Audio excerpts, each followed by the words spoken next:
शुभ अपराह्न पिलाମାନେ जय जगन्नाथ। आशा करुच्ची समस्ते भलरे थिबो। नेट एग्जाम भी तुमମାନଙ୍କର पहुंची आसलानी।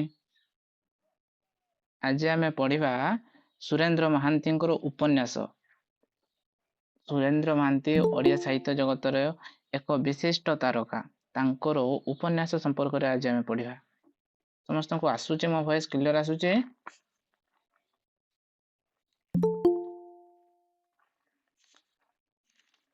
Okay very good. ठीक अच्छे। सुरेंद्र महांती समस्ते खातार सब हेडलाइन करो सुरेंद्र महांती ऊपर एक बहुत चर्चित औपन्यासिक समालोचक गाल्पिक प्राबंधिक तांको आमे विभिन्न दृष्टि आमे तांको जानि था हो कि नहीं। से जने कवि मध्य से तांकर कविता क्षेत्र रे मध्य तांकर अवदान रही समालोचना क्षेत्र रे विभिन्न क्षेत्र रे तांकर अवदान रही हो।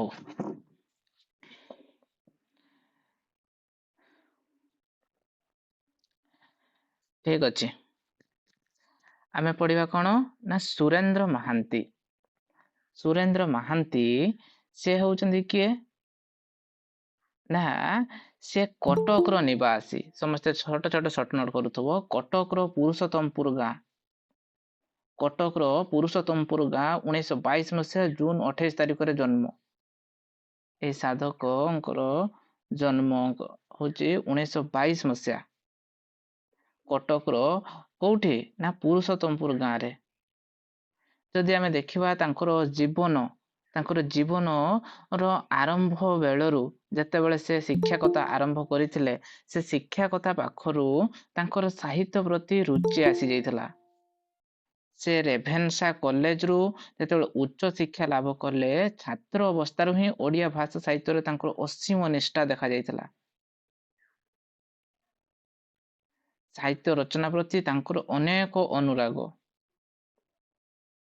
से साहित्य एवं लेखक मानको कहती निज आत्मजीवनी रे कहती ना साहित्य श्रद्धा और सौंदर्यर तीर्थभूमि। जे धाड़िए लेखिला से किपरि आहुरी लेखु से प्रेरणा देवरे केही कातर नथिले। माने जेतेबेले साहित्य संपर्क रे तांकर अभिमत एमती थिला ना कोन ना साहित्य कोन ना श्रद्धा और सौंदर्यर गोटे तीर्थभूमि बोली से भाबुथिले। माने गोटे गोटे जिनस तुम परीक्षा रे पड़े सब सर्ट नोट करूथु एगुड़ा सी पुणी निज लेखा संपर्क रे औपन्यासिक गाल्पिक तुम जहाँ कहीपर आमे आज उपन्यास विभाग को आमे आलोचना करिबा। तेणु तांको आमे उपन्यास विभाग रे आमे तांको नबा। तेणुकरी से निजर लेखा संपर्क रे कहती कोठी कहती ना मु काहींकी लेखे गोटे प्रबंध छोट छोट सब जिनस गुड़िक तुम सर्ट नोट करूथबो। नेट पिला माने अच्छा जो न्यू पिला माने आछो सब छुआ माने सब नोट करूथबो छोट छोट ना निज लेखा संपर्क रे से गोटे प्रबंध कोन ना मु काहींकी लेखे। से प्रबंध रे से कहती कोन ना मापी छुपी लेखे अंक कसिला परी लेखे एक दुर्विसह वेदनारे लेखे लेखकर संज्ञा मो पाखरे स्वतंत्र। एमती से कहती माने तांको लेखा संपर्क रे से कहती। बुझे हो कि नहीं।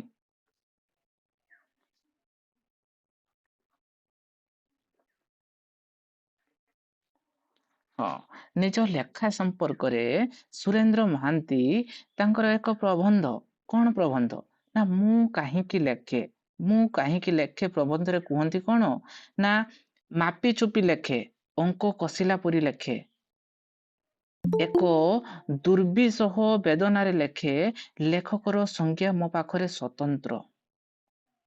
बुझीगला तांकर लेखा संपर्क रे कहती कौन ना मु मापी चुपी लेखे अंक कसिला परी लेखे एक दुर्विसह वेदनारे लेखे लेखकर संज्ञा मो पाखरे एक स्वतंत्र। एमती किछि तांकर उक्ति थिला। पुणी से कहते अनेक कथा छोट छोट कथा सब मन रखिबा ना लेखक ए जुगर महामही तपस्वी और लेखा तार तपस्या एटा भी मध्य कहती। कौन कहती ना लेखक ए जुगर मोह मन तपस्वी आ लेखा तार तपस्या ତାହେଲେ ତପସ୍ୱୀ କିଏ? ଲେଖକ। ଆଉ ତପସ୍ୟା ହଉଛି ସେ ଯାହା ଲେଖେ। ଯେମିତିକା ୟା ପୂର୍ବରୁ ଆମେ ଗୋପୀନାଥ ମହାନ୍ତି ଯେତେବେଳେ ପଢୁଥିଲେ, ସେ ନିଜେ ତପସ୍ୟା କଲା ଭଳିଆ ତାଙ୍କର ଯୋଉଠି ସବୁଠୁ ବଡ ଉପନ୍ୟାସ ମାଟି ମଟାଳ ଯେତେବେଳେ ଲେଖୁଛନ୍ତି, 1036 ପୃଷ୍ଠା ବିଶିଷ୍ଟ ବଡ ଉପନ୍ୟାସଟେ ଲେଖୁଛନ୍ତି। 10 ବର୍ଷ ସେ ଗୋଟେ ଉପନ୍ୟାସ ଲେଖିବା ପାଇଁ ଲଗେଇଛନ୍ତି, ମାନେ ଟାଇମ ତାଙ୍କର ଯାଇଛି 10 ବର୍ଷ। ନିଜ ଜୀବନର 10 ବର୍ଷ ଗୋଟେ ଉପନ୍ୟାସ ଲେଖିବା ପାଇଁ ଦେଇଛନ୍ତି ଗୋପୀନାଥ ମହାନ୍ତି। ତେଣୁକରି ଇଏ ସେମିତି କୁହନ୍ତି ନା, ଲେଖକ ଗୋଟେ ହଉଛି ତପସ୍ୱୀ। ସେ ତପସ୍ୟା କରେ କାହାକୁ ନେଇକି? ନା ଲେଖା, ନିଜ ଲେଖାକୁ ନେଇକି ତପସ୍ୟା କରେ। ଇଏ ମଧ୍ୟ ସୁରେନ୍ଦ୍ର ମହାନ୍ତିଙ୍କର ମଧ୍ୟ ଲେଖା ଅତି ସୁନ୍ଦର ସୁନ୍ଦର ଲେଖା ସବୁ ଅଛି, ଉପନ୍ୟାସ ଗୁଡିକ। ଆମେ ଗୋଟେ ଗୋଟେ ପ୍ରଥମ ତାଙ୍କର ଲେଖା ଗୁଡିକୁ ଖାତାରେ ଲେଖିବା, ତାପରେ ଗୋଟେ ଗୋଟେ ଉପନ୍ୟାସ ଯୋଉଗୁଡିକ ବହୁତ ଚର୍ଚ୍ଚିତ ଉପନ୍ୟାସ, ତ ପରୀକ୍ଷାରେ ଆସିଲା ବେଳେ ଉପନ୍ୟାସ ଗୁଡିକୁ ଆମେ ଲେଖିବା। ବୁଝି ହଉଛି? ଶୁଭୁଛି କି ନାଇଁ ମୁଁ ଭଏସ ସମସ୍ତଙ୍କୁ?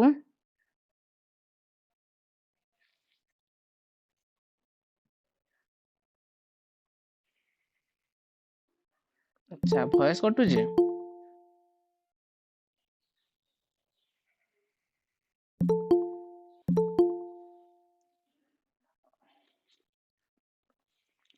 ହଉ, ଠିକ ଅଛି। ଖାତା ବାହାର କରିକି ଲେଖ, ତାଙ୍କର ଉପନ୍ୟାସ ଗୁଡିକ ସମ୍ପର୍କରେ ଲେଖ। ଆଜି ଆମେ ଉପନ୍ୟାସ ବିଭାଗ ପଢିବା, ଆଉ ଗୋଟେ ଗୋଟେ ଉପନ୍ୟାସକୁ ବି ଆଲୋଚନା କରିବା।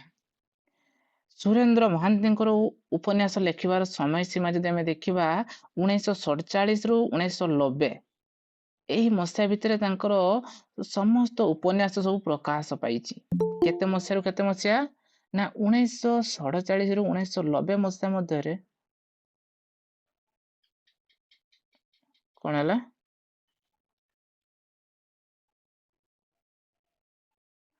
ଲେଖିଲ କି ନାହିଁ ସମସ୍ତେ? ତାଙ୍କର ଉପନ୍ୟାସ ଗୁଡିକ କେତେ ମସିହାରେ କେତେ ମସିହା ମଧ୍ୟରେ ପ୍ରକାଶ ପାଉଛି କି ଲେଖା ସେତିକି ମସିହାରେ ରଖିଛନ୍ତି?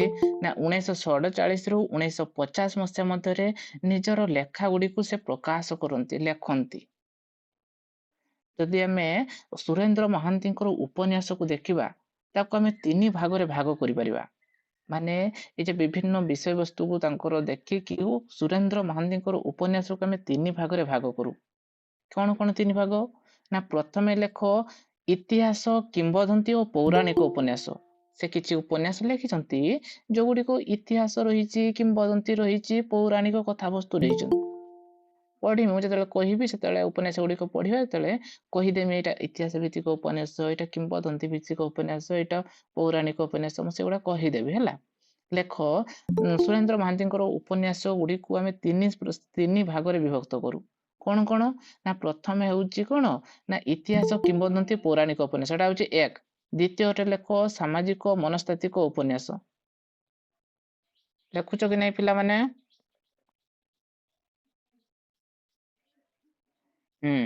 ଦ୍ୱିତୀୟରେ କଣ ରହିଲା? କୋଉ ଭିତ୍ତିକ ଉପନ୍ୟାସ? ନା ସାମାଜିକ ଓ ମନସ୍ତାତ୍ତ୍ୱିକ ଉପନ୍ୟାସ। Very good. ତୃତୀୟରେ ରହିଲା ରାଜନୀତି ଓ ଜୀବନ ଚରିତ ମୂଳକ ଉପନ୍ୟାସ। ଆମେ ଯେ ପଢିବା ତାଙ୍କର ଉପନ୍ୟାସ ଗୁଡିକ ଜୀବନ ଚରିତ ମୂଳକ ଉପନ୍ୟାସ, ରାଜନୀତିକ ଉପନ୍ୟାସ ସବୁ ପଢିବା ସବୁ। ଜୀବନୀ ଓ ରାଜନୈତିକ ବା ରାଜନୀତିକ ଭିତ୍ତିକ ଉପନ୍ୟାସ। ଅର୍ଥାତ୍ ସୁରେନ୍ଦ୍ର ମହାନ୍ତିଙ୍କର ସମଗ୍ର ଉପନ୍ୟାସକୁ ଆମେ 3ଟି ପର୍ଯ୍ୟାୟରେ ଭାଗ କରିଦେବା। ଗୋଟେ ହେଲା ଇତିହାସ ଭିତ୍ତିକ କିମ୍ବଦନ୍ତୀ ମୂଳକ ପୌରାଣିକ ଉପନ୍ୟାସ, ଦ୍ୱିତୀୟରେ ରହିଲା ସାମାଜିକ ମନସ୍ତାତ୍ତ୍ୱିକ ଉପନ୍ୟାସ, ତୃତୀୟରେ ରହିଲା ରାଜନୀତିକ ଏବଂ ଜୀବନ ଚରିତ ମୂଳକ ଉପନ୍ୟାସ। ବୁଝିହଉଛି? ଯେତେବେଳେ ଉପନ୍ୟାସ ପଢିବା ସେତେବେଳେ କହିଦେମି କୋଉଟା ରାଜନୈତିକ ଉପନ୍ୟାସ, କୋଉଟା ଜୀବନ ଚରିତ ମୂଳକ ଉପନ୍ୟାସ, ସବୁ ପଢିବା। ସମସ୍ତେ ଲେଖି ସାରିଲ? ଏବେ ଯିବା ତାଙ୍କର ଉପନ୍ୟାସ ବଳି, ତାଙ୍କର ଉପନ୍ୟାସର ରଚନାବଳୀ ଆଉ ତାଙ୍କର ସମୟ ସୀମାକୁ ମୁଁ ଡାକି ଦଉଛି, ଆଗ ଲେଖିଦିଅ, ତାପରେ ଆମେ ଗୋଟେ ଗୋଟେ ଉପନ୍ୟାସ ଆଲୋଚନା କରିବା। ଶୁଭୁଛି କି ନାଇଁ? ସମସ୍ତେ ଟିକେ ରେସ୍ପଣ୍ଡ କର। ମଝିରେ ମଝିରେ ସମସ୍ତେ ନିଜର ଇମୋଜି ଦେଇପାରିବ, କିଛି ଭଏସ ରଖିପାରିବ। ଭେରି ଗୁଡ, ଠିକ ଅଛି। ଓକେ, ଠିକ ଅଛି। ତାହେଲେ ଔପନ୍ୟାସିକ ସୁରେନ୍ଦ୍ର ମହାନ୍ତିଙ୍କର ଉପନ୍ୟାସ ଗୁଡିକ ମଧ୍ୟରେ ଲେଖ, 1 ନମ୍ବରରେ ଲେଖ ସହସ୍ର ଶଯ୍ୟାର ନାୟିକା। ସହସ୍ର ଶଯ୍ୟାର ନାୟିକା।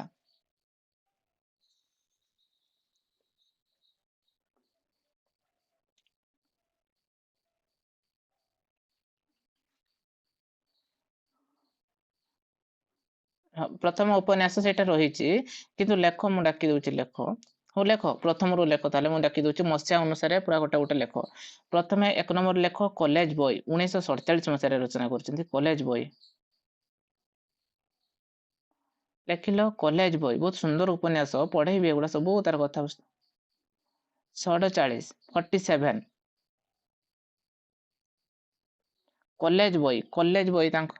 କଲେଜ ବୟ ତାଙ୍କର ପ୍ରଥମ ଉପନ୍ୟାସ 1947 ମସିହାରେ ପ୍ରକାଶିତ। ଲେଖ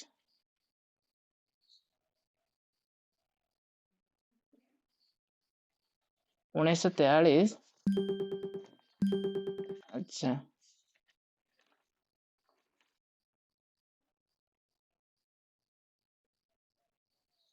ହୁଁ ନା 1947 କୋଉ ବୁକରେ ଦେଇଛି ତମର 1943 କୋଉ ବୁକରେ ଦେଇଛି?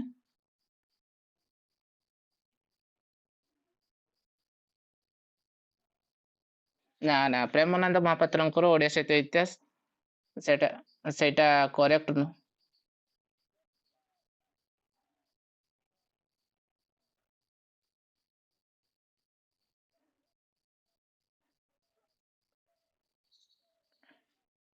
ହଁ ତେଣୁକି କଲେଜ ବହିକୁ ଆମେ ପ୍ରଥମ ଉପନ୍ୟାସିକ କହିଥାଉ। ତାଙ୍କର ପ୍ରକାଶିତ ଉପନ୍ୟାସକୁ ଛୁଆ ଆମେ ଏଠି ଗ୍ରହଣ କରୁଛୁ ହେଲା। କିଛି ତ ଅପ୍ରକାଶିତ ଉପନ୍ୟାସ ରହିଛି ସେଗୁଡା ବିଷୟରେ ଆମେ ଏତେ ଆଲୋଚନା କରିବାନି। କିନ୍ତୁ ପ୍ରକାଶିତ ଉପନ୍ୟାସ ଯୋଉ ରହିଲା ପ୍ରଥମ ଉପନ୍ୟାସ କଲେଜ ବୟ ତାର ସମୟ ସୀମା 1947 ଛୁଆ। ଆଉ ପ୍ରେମାନନ୍ଦ ମହାପାତ୍ରଙ୍କର ଯୋଉ ସମୟ ସୀମା ଦେଇଛି ସେଠି ଅନେକ ମାତ୍ରାରେ ଭୁଲ ଦେଇଥାଏ। ତେଣୁକି 1947 ଟା ହିଁ ଠିକ। ମୁଁ 3ଟା 4ଟା ବହି ଦେଖିଛି ତାଙ୍କର ମୂଳ ଟେକ୍ସଟ ତାଙ୍କର ଗ୍ରନ୍ଥାବଳୀ ଦେଖିଛି। ଉପନ୍ୟାସ ସାହିତ୍ୟର ପରିଚୟ ସେଟା ବି ଦେଖିଛି। ଉପନ୍ୟାସ ସାହିତ୍ୟର ଇତିହାସ ଏବେ ଆମ ଛୁଆ କହିଦେଲେ କଣ କହିଲ ଏବେ ଯୋଉ ହଜିଯାଇଥିବା ଉପନ୍ୟାସଟା ନା କୁହ ଆଉଥରେ।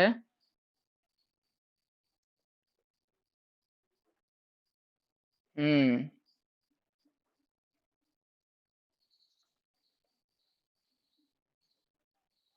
ଲେଖିଲ ମାର୍ତ୍ତିକେୟ 1943 ମାନେ ତାଙ୍କର ଅପ୍ରକାଶିତ ଉପନ୍ୟାସ ଏଇଟା ଛୁଆ ତେଣୁକି ସେଟାକୁ ଏତେ ଗ୍ରହଣୀୟ ନୁହେଁ। କିନ୍ତୁ ତାଙ୍କର ପ୍ରଥମ ଉପନ୍ୟାସ କହିଲେ ଆମେ ବୁଝୁ କଲେଜ ବୟ ଉପନ୍ୟାସ 1947 ମସିହା। 2ରେ ଲେଖ ବଧୁ ଓ ପ୍ରିୟା 1948 ମସିହା।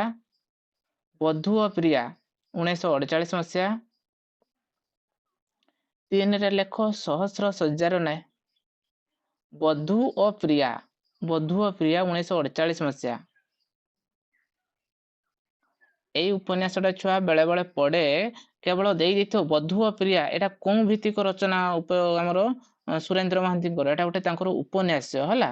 ବଧୁ ଓ ପ୍ରିୟା 1948 ମସିହା। ତାପରେ ତାଙ୍କର ରହିଲା ଗୋଟେ ସହସ୍ର ଶଯ୍ୟାର ନାୟିକା 1952 ମସିହାରେ ପ୍ରକାଶିତ। ସହସ୍ର ଶଯ୍ୟାର ନାୟିକା 1952 ମସିହାରେ ପ୍ରକାଶିତ।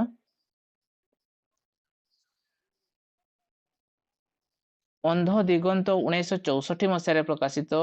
ଅନ୍ଧ ଦିଗନ୍ତ 1964 ମସିହାରେ ପ୍ରକାଶିତ। 1964 ମସିହାରେ ପ୍ରକାଶିତ ତାଙ୍କର ଉପନ୍ୟାସଟି ହେଉଛି ଅନ୍ଧ ଦିଗନ୍ତ। ଅନ୍ଧ ଦିଗନ୍ତ 1964। ତାପରେ ଲେଖ ଶତାବ୍ଦୀର ସୂର୍ଯ୍ୟ। ଶତାବ୍ଦୀର ସୂର୍ଯ୍ୟ ଉପନ୍ୟାସଟି 1968 1968 ମସିହାରେ ପ୍ରକାଶିତ। ଶତାବ୍ଦୀର ସୂର୍ଯ୍ୟ ଉପନ୍ୟାସଟି 1968 ମସିହାରେ ପ୍ରକାଶିତ। ନୀଳଶୈଳ ଉପନ୍ୟାସଟି 1968 1968। ସମସ୍ତେ ଲେଖୁଛ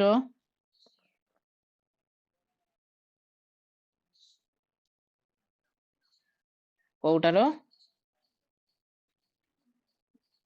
ଶତାବ୍ଦୀର ସୂର୍ଯ୍ୟ 1968 1968 ରେ ପ୍ରକାଶିତ। ଶତାବ୍ଦୀର ସୂର୍ଯ୍ୟ ଆଉ ନୀଳଶୈଳ 2ଟା ସାରା ଉପନ୍ୟାସ ଗୋଟେ ବର୍ଷ ପ୍ରକାଶିତ 1968। ତାପରେ ହଂସ ଗୀତି ଗୋଟେ ଉପନ୍ୟାସ ରହିଛି ହଂସ ଗୀତି ଯୋଉଟା କି 1970 ମସିହାରେ ପ୍ରକାଶିତ। ହଂସ ଗୀତି ତୁମେ ମାନେ ଉପନ୍ୟାସ ଗୁଡିକ ଲେଖି ସାର ତାପରେ ଉପନ୍ୟାସ ସମ୍ପର୍କରେ ପଢିବା। ହଂସ ଗୀତି ଗୋଟେ ଉପନ୍ୟାସ ରହିଛି 1970 ମସିହାରେ। ହଂସ ଗୀତି ଉପନ୍ୟାସ 1970। ତାପରେ କୂଳବୁଦ୍ଧ ତାଙ୍କର ଗୋଟେ ଉପନ୍ୟାସ ଅଠସ୍ତରୀ ମସିହାରେ ପ୍ରକାଶିତ। କୂଳବୁଦ୍ଧ ଉପନ୍ୟାସ 1978 ମସିହାରେ ପ୍ରକାଶିତ। କୂଳବୁଦ୍ଧ ଉପନ୍ୟାସ 1978 ମସିହାରେ ପ୍ରକାଶିତ। ନୀଳାଦ୍ରି ବିଜୟ ଅନ୍ୟ ଏକ ଉପନ୍ୟାସ ତାଙ୍କର। ନୀଳାଦ୍ରି ବିଜୟ 1980 ମସିହାରେ ପ୍ରକାଶିତ। ନୀଳାଦ୍ରି ବିଜୟ 1980 ମସିହାରେ ପ୍ରକାଶିତ। ନୀଳାଦ୍ରି ବିଜୟ ତାଙ୍କର 1980 ମସିହାରେ ପ୍ରକାଶିତ। ଅଚଳାୟତନ 1981 ମସିହାରେ ପ୍ରକାଶିତ। ଅଚଳାୟତନ 1981 ମସିହାରେ ପ୍ରକାଶିତ। କାଳାନ୍ତର ଗୋଟେ ଉପନ୍ୟାସ 1982 ମସିହାରେ ପ୍ରକାଶିତ। କାଳାନ୍ତର ଗୋଟେ ଉପନ୍ୟାସ ତାଙ୍କର 1982 ମସିହାରେ ପ୍ରକାଶିତ।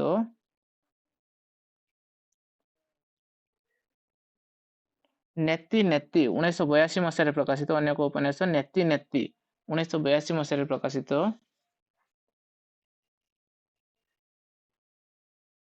ନେତି ଏଠି 1982 ମସିହାରେ ପ୍ରକାଶିତ। ଏଠି ବହୁତ ସୁନ୍ଦର ଉପନ୍ୟାସ। ନେତି ଶବ୍ଦର ଅର୍ଥ କଣ ଏଠି ବୁଝିବା। ଦିଟା ନେତି ଯେ କହୁଛନ୍ତି ନେତି ତାର ଗୋଟେ ମାନର ଅର୍ଥ ଅଛି, ଆଉ ଗୋଟେ ନେତି ଦିଟାର ଅର୍ଥ ଅଛି। ଆମେ ପଢିବା 1982 ମସିହାରେ ପ୍ରକାଶିତ ନେତି। ତାପରେ ଲେଖ ଆଜୀବକର ଅଟହାସ୍ୟ। ଆଜୀବକର ଅଟହାସ୍ୟ ତାଙ୍କର ଗୋଟେ ଉପନ୍ୟାସ ରହିଛି। ଆଜୀବକର ଅଟହାସ୍ୟ ଯୋଉଟା କି 1983 ମସିହାରେ ପ୍ରକାଶିତ। ଆଜୀବକର ଅଟହାସ୍ୟ ଲେଖିଲ। ଆଜୀବକର ଅଟହାସ୍ୟ 1983 ମସିହାରେ ପ୍ରକାଶିତ। ତାପରେ ହଉଛି ଦ୍ରୋଣଙ୍କର ଆତ୍ମକଥା ଗୋଟେ ଉପନ୍ୟାସ ରହିଛି 1985 ମସିହାରେ ପ୍ରକାଶିତ। ଦ୍ରୋଣଙ୍କ ଆତ୍ମକଥା 1985 ମସିହାରେ ରହିଛି।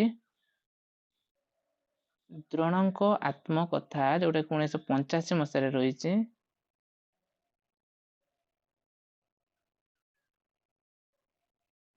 ଆଉ କୃଷ୍ଣା ବେଣୀରେ ସନ୍ଧ୍ୟା ଗୋଟେ 1985 ମସିହାରେ ଅନ୍ୟ ଏକ ଉପନ୍ୟାସ। କୃଷ୍ଣା ବେଣୀରେ ସନ୍ଧ୍ୟା 1985 ମସିହାରେ ପ୍ରକାଶିତ।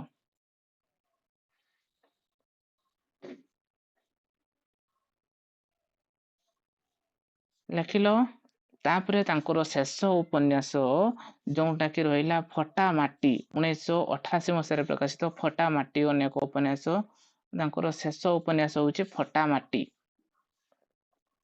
ପ୍ରଥମ ପ୍ରକାଶିତ ଉପନ୍ୟାସ ରହିଲା କଲେଜ ବୟ ଏବଂ ଶେଷ ଉପନ୍ୟାସ ରହିଲା କଣ ନା ଫଟା ମାଟି 1988 ମସିହାରେ ପ୍ରକାଶିତ।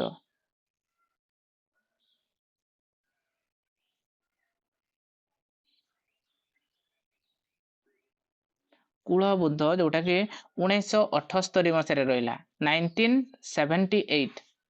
କୂଳବୁଦ୍ଧ ଉପନ୍ୟାସର ସମୟ ସୀମା 1970। ହଁ ଛୁଆ କୁହ।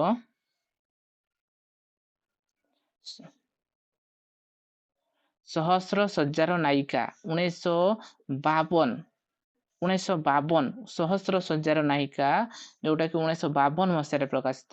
ମୁଁ ଆଉ ଥରେ ଗୋଟେ କହିଦଉଛି, ଯେ ଯେଠି ଲେଖିପାରିନ ଲେଖିଦିଅ, ତାପରେ ଆମେ ଗୋଟେ ଉପନ୍ୟାସ ପଢିବା। ପ୍ରଥମ ଲେଖ କଲେଜ ବୟ 1947, ବଧୁଆ ପ୍ରିୟା 1948, ସହସ୍ର ସଜ୍ଜାର ନାୟିକା 1952, ଅନ୍ଧ ଦିଗନ୍ତ 1964, ଶତାବ୍ଦୀର ସୂର୍ଯ୍ୟ 1968, ନୀଳ ଶୈଳ 1968, ହଂସ ଗୀତି 1970, କୂଳବୁଦ୍ଧ 1978, ନୀଳାଦ୍ରି ବିଜୟ 1980, ଅଚଳାୟତନ 1981, କାଳାନ୍ତର 1982, ନେତି 1982, ଆଜୀବକର ଅଟହାସ୍ୟ 1983, ଦ୍ରୋଣଙ୍କର ଆତ୍ମକଥା 1985, କୃଷ୍ଣବେଣୀରେ ସନ୍ଧ୍ୟା 1985, ଫଟା ମାଟି 1988। ତାଙ୍କର ଏତିକି ଗୁଡାକ ରହିଲା ତାଙ୍କର ସବୁଠାରୁ ଚର୍ଚ୍ଚିତ ଭଲ ଭଲ ଉପନ୍ୟାସ ଗୁଡିକ ହେଲା। ତାପରେ ଏବେ ସମସ୍ତେ ହେଡଲାଇନ କର ତାଙ୍କର ପ୍ରଥମ ଉପନ୍ୟାସ କଲେଜ ବୟ। ଯୁବ ସୁଲଭ ଅବସ୍ଥାରେ ଲିଖିତ ତାଙ୍କର ଏକମାତ୍ର ଉପନ୍ୟାସ। ଯେଉଁ 2-3ଟା ଉପନ୍ୟାସ ଲେଖିଛନ୍ତି ଯୁବା ଅବସ୍ଥାରେ ଲିଖିତ ଉପନ୍ୟାସ ଗୁଡାକ। କଲେଜ ବୟ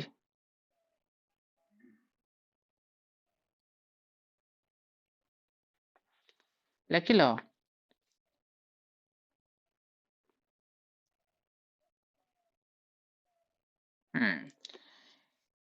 এই যে কলেজ বয় ତାଙ୍କର ଯେଉଁ ଉପନ୍ୟାସଟି ରହିଲା ସେଟା ଗୋଟେ ତାଙ୍କର ଯୁବ ସୁଲଭ ଚେତନାରେ ଯେତେବେଳେ ଚେତନା ଭିତ୍ତିକ ଗୋଟେ ଉପନ୍ୟାସ କଲେଜ ବହି, ଯାହାକୁ ସେ କୁହନ୍ତି କି ଅଭିଜାତୀୟ ବର୍ଗର ପ୍ରତୀକ ଭାବରେ କଲେଜ ବହିକୁ ସେ ଗ୍ରହଣ କରନ୍ତି। ଉପନ୍ୟାସରେ ଛୋଟ ଛୋଟ ଜିନିଷ ସବୁ ଲେଖୁଥିବ ସବୁ ଗୁଡା ଆଭିଜାତୀୟ ବର୍ଗର ପ୍ରତୀକ ଭାବରେ କଲେଜ ବହିକୁ ସେ ଗ୍ରହଣ କରନ୍ତି। ବୁଝଉଛି? ଯଦି ଆମେ ଦେଖିବା କଲେଜ ବହି ଉପନ୍ୟାସଟା ଗୋଟେ ପ୍ରେମ ଭିତ୍ତିକ ଉପନ୍ୟାସ। କଲେଜରେ କିଛି ଛାତ୍ର ମାନଙ୍କୁ ତମାନେ ଯେମିତି କଲେଜରେ ଯିବ, କଲେଜ ବିଭିନ୍ନ ସାଙ୍ଗସାଥି ହବ, ସାଙ୍ଗସାଥିରେ ସେ ପ୍ରେମ ପ୍ରତ୍ୟାଖ୍ୟାନ ବହୁତ କିଛି ଜିନିଷ ଏଥିରେ ରହିଛି। ସୁନ୍ଦର ଉପନ୍ୟାସଟା। କଲେଜ ବହି କଣ ହୁଏ ନା ବିରାଟ ଗୋଟେ ଛାତ୍ର ମାନଙ୍କ ଉପରେ ରାଜନୈତିକ ଆନ୍ଦୋଳନର ସୁଦୂର ପ୍ରସାରୀ ପ୍ରଭାବର ଚିତ୍ର ଆମେ ପାଇବ। ଏଠି କଣ ହେଇଛି ସବୁ ଚରିତ୍ର ଗୁଡିକ ଗୋଟେ ଗୋଟେ ଲେଖିବ। ଏଥିରେ ଆମେ ଦେଖିବା କଣ ନା ଛାତ୍ର ମାନଙ୍କର ପ୍ରେମ ପ୍ରତ୍ୟାଖ୍ୟାନ, ହତାଶ ଭାବ, ବିବାହ ପ୍ରଭୃତିର ଆଲେଖ୍ୟ ଏଥିରେ ଦେଖିବାକୁ ପାଇବ। ମାନେ ଯେଉଁ ଚରିତ୍ର 3-4ଟାକୁ ନେଇକି ରଚନା କରିଛନ୍ତି ସେମାନଙ୍କର ପ୍ରେମ କରିଛନ୍ତି, ପ୍ରେମକୁ ଗଲା ପରେ ସେମାନଙ୍କର ପ୍ରେମର ପ୍ରତ୍ୟାଖ୍ୟାନ ହୋଇଛି, ହତାଶ ଭାବ ଆସିଛି, ବିବାହ ପ୍ରଭୃତିର ଆଲେଖ୍ୟ ଚିତ୍ର ଏଠି ଆମେ ଦେଖିବାକୁ ପାଇବା। ସର୍ଟ ସର୍ଟ ନୋଟ କରୁଛୁ ଛୁଆମାନେ, କଲେଜ ବହିରେ ଯେଉଁ ଚରିତ୍ର ଗୁଡିକ ହଉଛନ୍ତି ତାଙ୍କ ଭିତରେ କଣ ସମ୍ପର୍କ ଜାଣିବା। ବୁଝିହେଲା?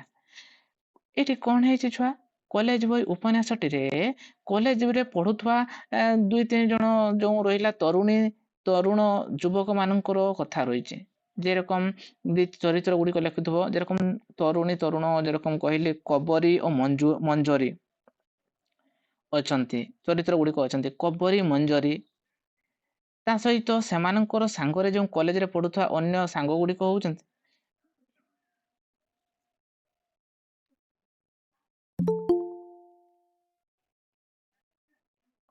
ହଁ କହୁଛି ମୁଁ କହିଲି କି କଲେଜରେ ପଢୁଥିବା ଯେଉଁ ତରୁଣୀ ଯୁବତୀ ମାନଙ୍କ ଯେମିତିକା କହିଲି କବରୀ ମଞ୍ଜରୀ ନା ଗୁଡିକ ଲେଖୁଥିବ, କବରୀ ମଞ୍ଜରୀ। ସେମାନଙ୍କ ସହିତ କଲେଜରେ ନିଜ ବନ୍ଧୁ 3 ଜଣ ବନ୍ଧୁ ଅଛନ୍ତି। କିଏ ଗୁଡା? ନିଶ୍ଚିତ, ସୁକାନ୍ତ ଆଉ ସରୋଜ। ଲେଖ ସେଗୁଡା ସବୁ ଲେଖ। କଲେଜରେ ପଢୁଥିବା 2 ଜଣ କୋଉମାନେ ତରୁଣୀ କବରୀ ମଞ୍ଜରୀ, ତାଙ୍କ ସହିତ ତାଙ୍କ ବନ୍ଧୁ ମାନେ କେଉଗୁଡା? ନିଶ୍ଚିତ, ସୁକାନ୍ତ, ସରୋଜ।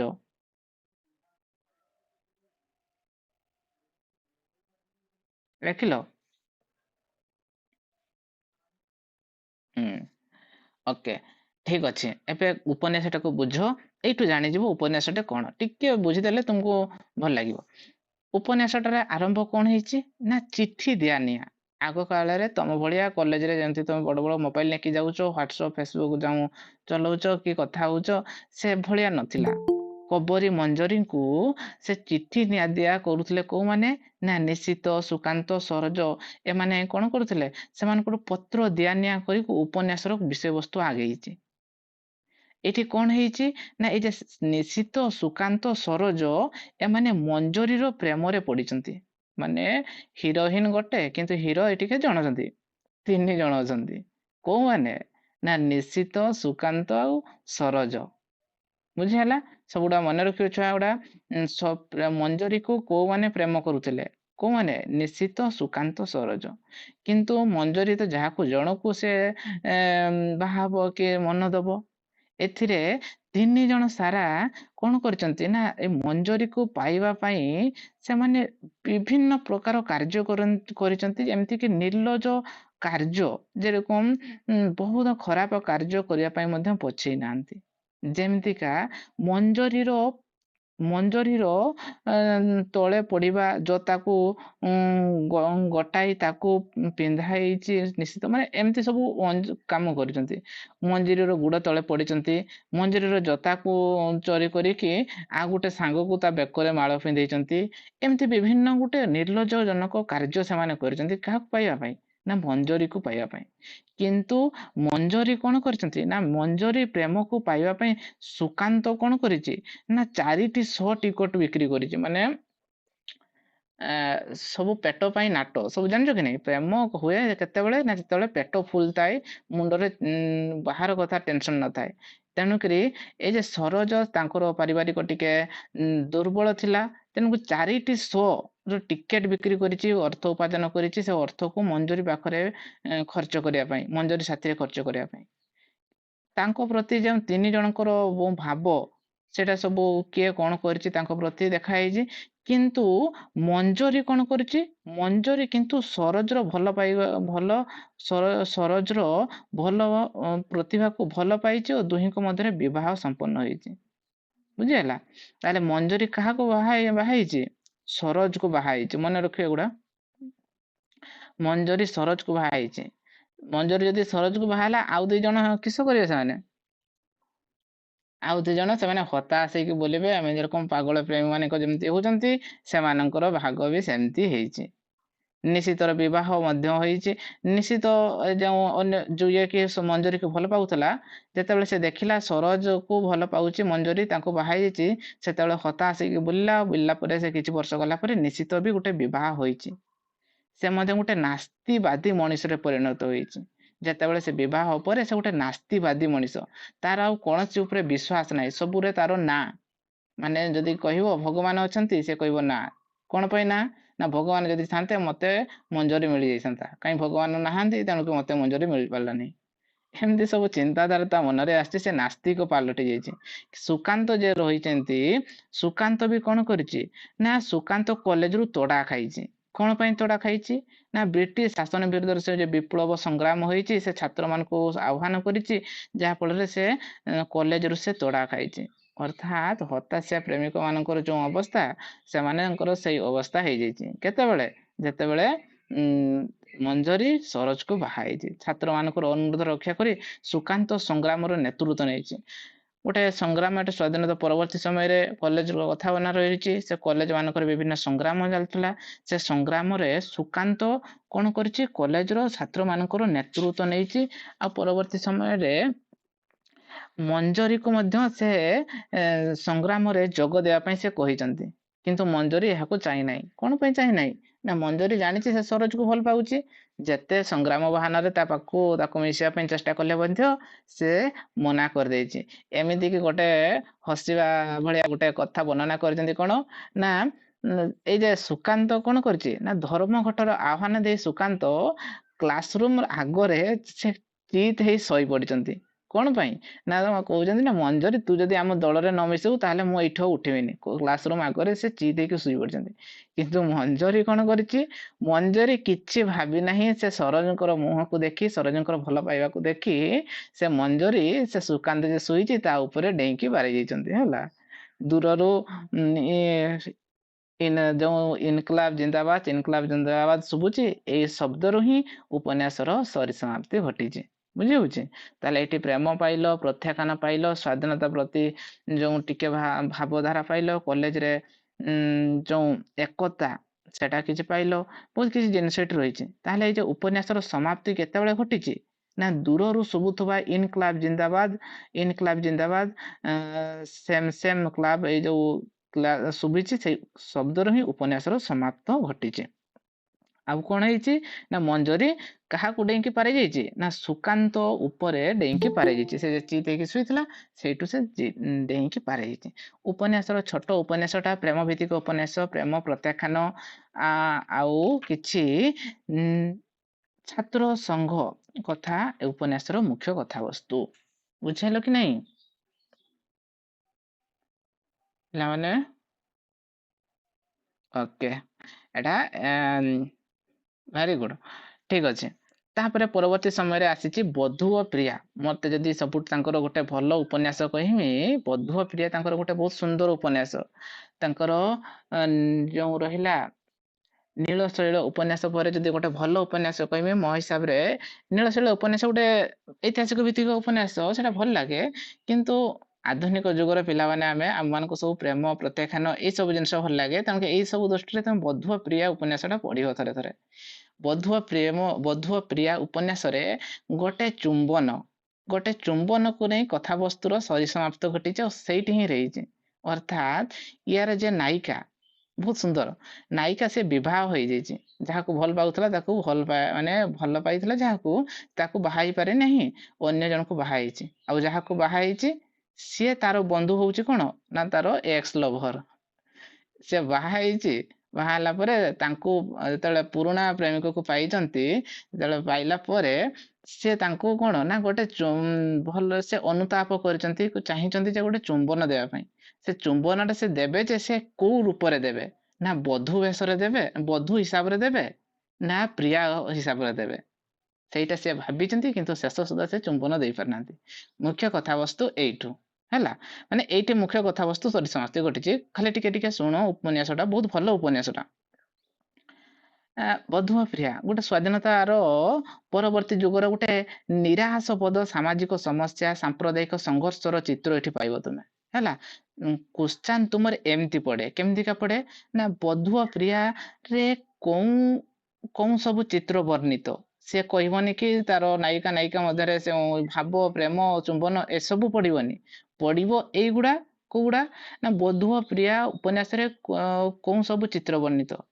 ଏଥିରେ କୋଉ ଚିତ୍ର ବର୍ଣ୍ଣିତ ନା ନିରାଶବୋଧ, ସାମାଜିକ ସମସ୍ୟା, ସାମ୍ପ୍ରଦାୟିକ ସଂଘର୍ଷର ଚିତ୍ର ଏଠି ବର୍ଣ୍ଣିତ। ଏଇରକମ ଗୁଡା ମନେ ରଖିବ ସବୁ ହେଲା। କଥାବସ୍ତୁ ତ ଜାଣିବ, କଥାବସ୍ତୁର ଗୋଟେ ଗୋଟେ କ୍ୱେଶ୍ଚନ ଆସେ, ସେଗୁଡାକୁ ବି ଜାଣିବା ଆବଶ୍ୟକ, କିନ୍ତୁ ମୁଖ୍ୟତଃ ତୁମକୁ ସେଗୁଡାକୁ ଜାଣିବା ପାଇଁ ହେବ। ହଉ, ଏଠି କଣ ହେଇଛି ନା ନାରାୟଣ ଯୋଉ ରହିଛି, ରାମ ନାରାୟଣ ବାବୁ ଜଣେ ଅବସର ପ୍ରାପ୍ତ ସରକାରୀ କର୍ମଚାରୀ ହଉଛି, ନା କିଏ ଚରିତ୍ର ଗୁଡିକ ଲେଖିବ ସବୁ ନା ଚରିତ୍ର ଗୁଡିକ ଆଗ ଡାକିଦେମି, ତାପରେ ତମେ ପଢିବା କି? ଚରିତ୍ର ଗୁଡିକ ଲେଖ ସବୁ। ଲୀଳା ଅଛି ଏଠି, ପଙ୍କଜ, ଶ୍ରୀକାନ୍ତ, ରାମ ନାରାୟଣ ବାବୁ, ଏଇମାନଙ୍କର ଚରିତ୍ର ଏଠି ରହିଛନ୍ତି ହେଲା। ଲେଖ, ତାପରେ ତମେ ଜାଣିପାରିବ, ସମ୍ପର୍କ ଜାଣିପାରିବ, ଆଉ ତାଙ୍କର କଥାବସ୍ତୁଟା ବୁଝିପାରିବ। କଣ ଅଛି ଏଠି ନା ଲୀଳା, ପଙ୍କଜ, ଶ୍ରୀକାନ୍ତ ଏବଂ ରାମ ନାରାୟଣ ବାବୁ, ଏମାନେ ସବୁ ରହିଛନ୍ତି। ଲେଖିଲ କି ନାହିଁ?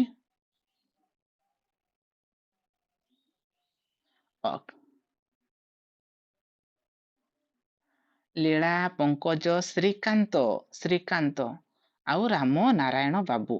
ତାହେଲେ ରାମ ନାରାୟଣ ବାବୁ ଉପନ୍ୟାସର ପ୍ରଥମ ପର୍ଯ୍ୟାୟରେ ତାଙ୍କର ଚରିତ୍ରକୁ ଦେଖିବା। ରାମ ନାରାୟଣ ବାବୁ ଜଣେ କିଏ ନା ରାମ ନାରାୟଣ ବାବୁ ଜଣେ ଅବସର ପ୍ରାପ୍ତ ସରକାରୀ କର୍ମଚାରୀ। ସେ ରାମ ନାରାୟଣ ବାବୁଙ୍କର ଗୋଟେ ଅଲିଅଳି ଝିଅ ଥିଲା। ସେ ଅଲିଅଳି ଝିଅ କିଏ ନା ଲୀଳା। ସେଇ ସମ୍ପର୍କ ଯେ ଲେଖିଲ, ତାଙ୍କ ଭିତରେ ତୀର ମାରିକି ଚିହ୍ନେଇ ଦିଅ। ରାମ ନାରାୟଣ ବାବୁଙ୍କର ଗୋଟେ ମାତ୍ର ଅଲିଅଳି ଝିଅ, ଆଉ ଗୋଟେ ଝିଅ ଥିଲେ ଜାଣିଛ, ଘରେ ଗୋଟେ ଝିଅ ଥିଲେ ତାଙ୍କୁ କେତେ ଭଲ ପାଇ ଶ୍ରଦ୍ଧା ସ୍ନେହରେ ତାଙ୍କୁ ବଢାନ୍ତି, ସେମିତି ତାଙ୍କର ସବୁଠାରୁ ଅଲିଅଳି ଝିଅ ହଉଛି ଲୀଳା। ଏ ଲୀଳା ଆଉ ରାମ ନାରାୟଣ ବାବୁ ଦି ଜଣ କଣ କରୁଥିଲେ ନା ଦିନେ ଟ୍ରେନରେ ଯାତ୍ରା କରୁଥିଲେ। ଟ୍ରେନରେ ଯେତେବେଳେ ଯାତ୍ରା କରୁଥିଲେ, ଯାତ୍ରା କଲା ବେଳେ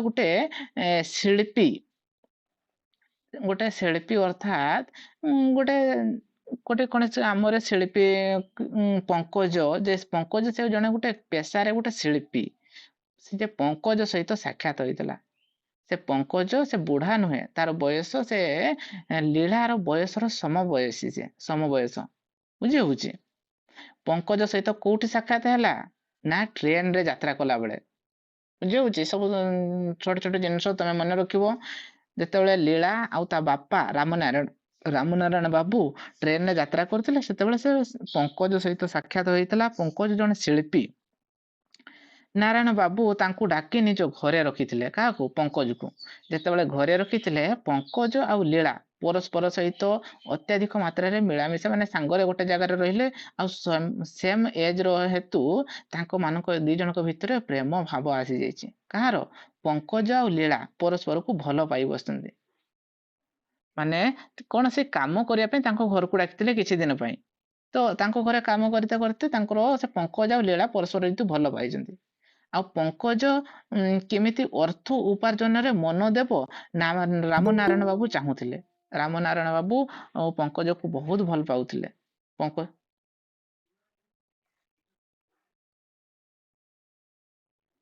ଆଚ୍ଛା, ଭଏସ କଟୁଛି।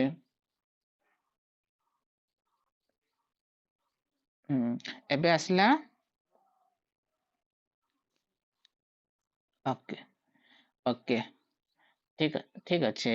ତାହେଲେ ବୁଝିପାରିଲ, ତାହେଲେ ଟ୍ରେନରେ ଦେଖା ହେଲା କାହା ସହିତ? ପଙ୍କଜ ସହିତ ଦେଖା ହେଲା। ପଙ୍କଜକୁ ନେଇ ଆସି ନିଜ ଘରେ ରଖିଲେ ରାମନାରାୟଣ ବାବୁ। ଆଉ ଯେତେବେଳେ ଘରେ ରହିଲା ପଙ୍କଜ, ସେତେବେଳେ ଲୀଳା ଆଉ ପଙ୍କଜ ମଧ୍ୟରେ ଭଲ ପାଇବା ଆଶା ହେଇଛି।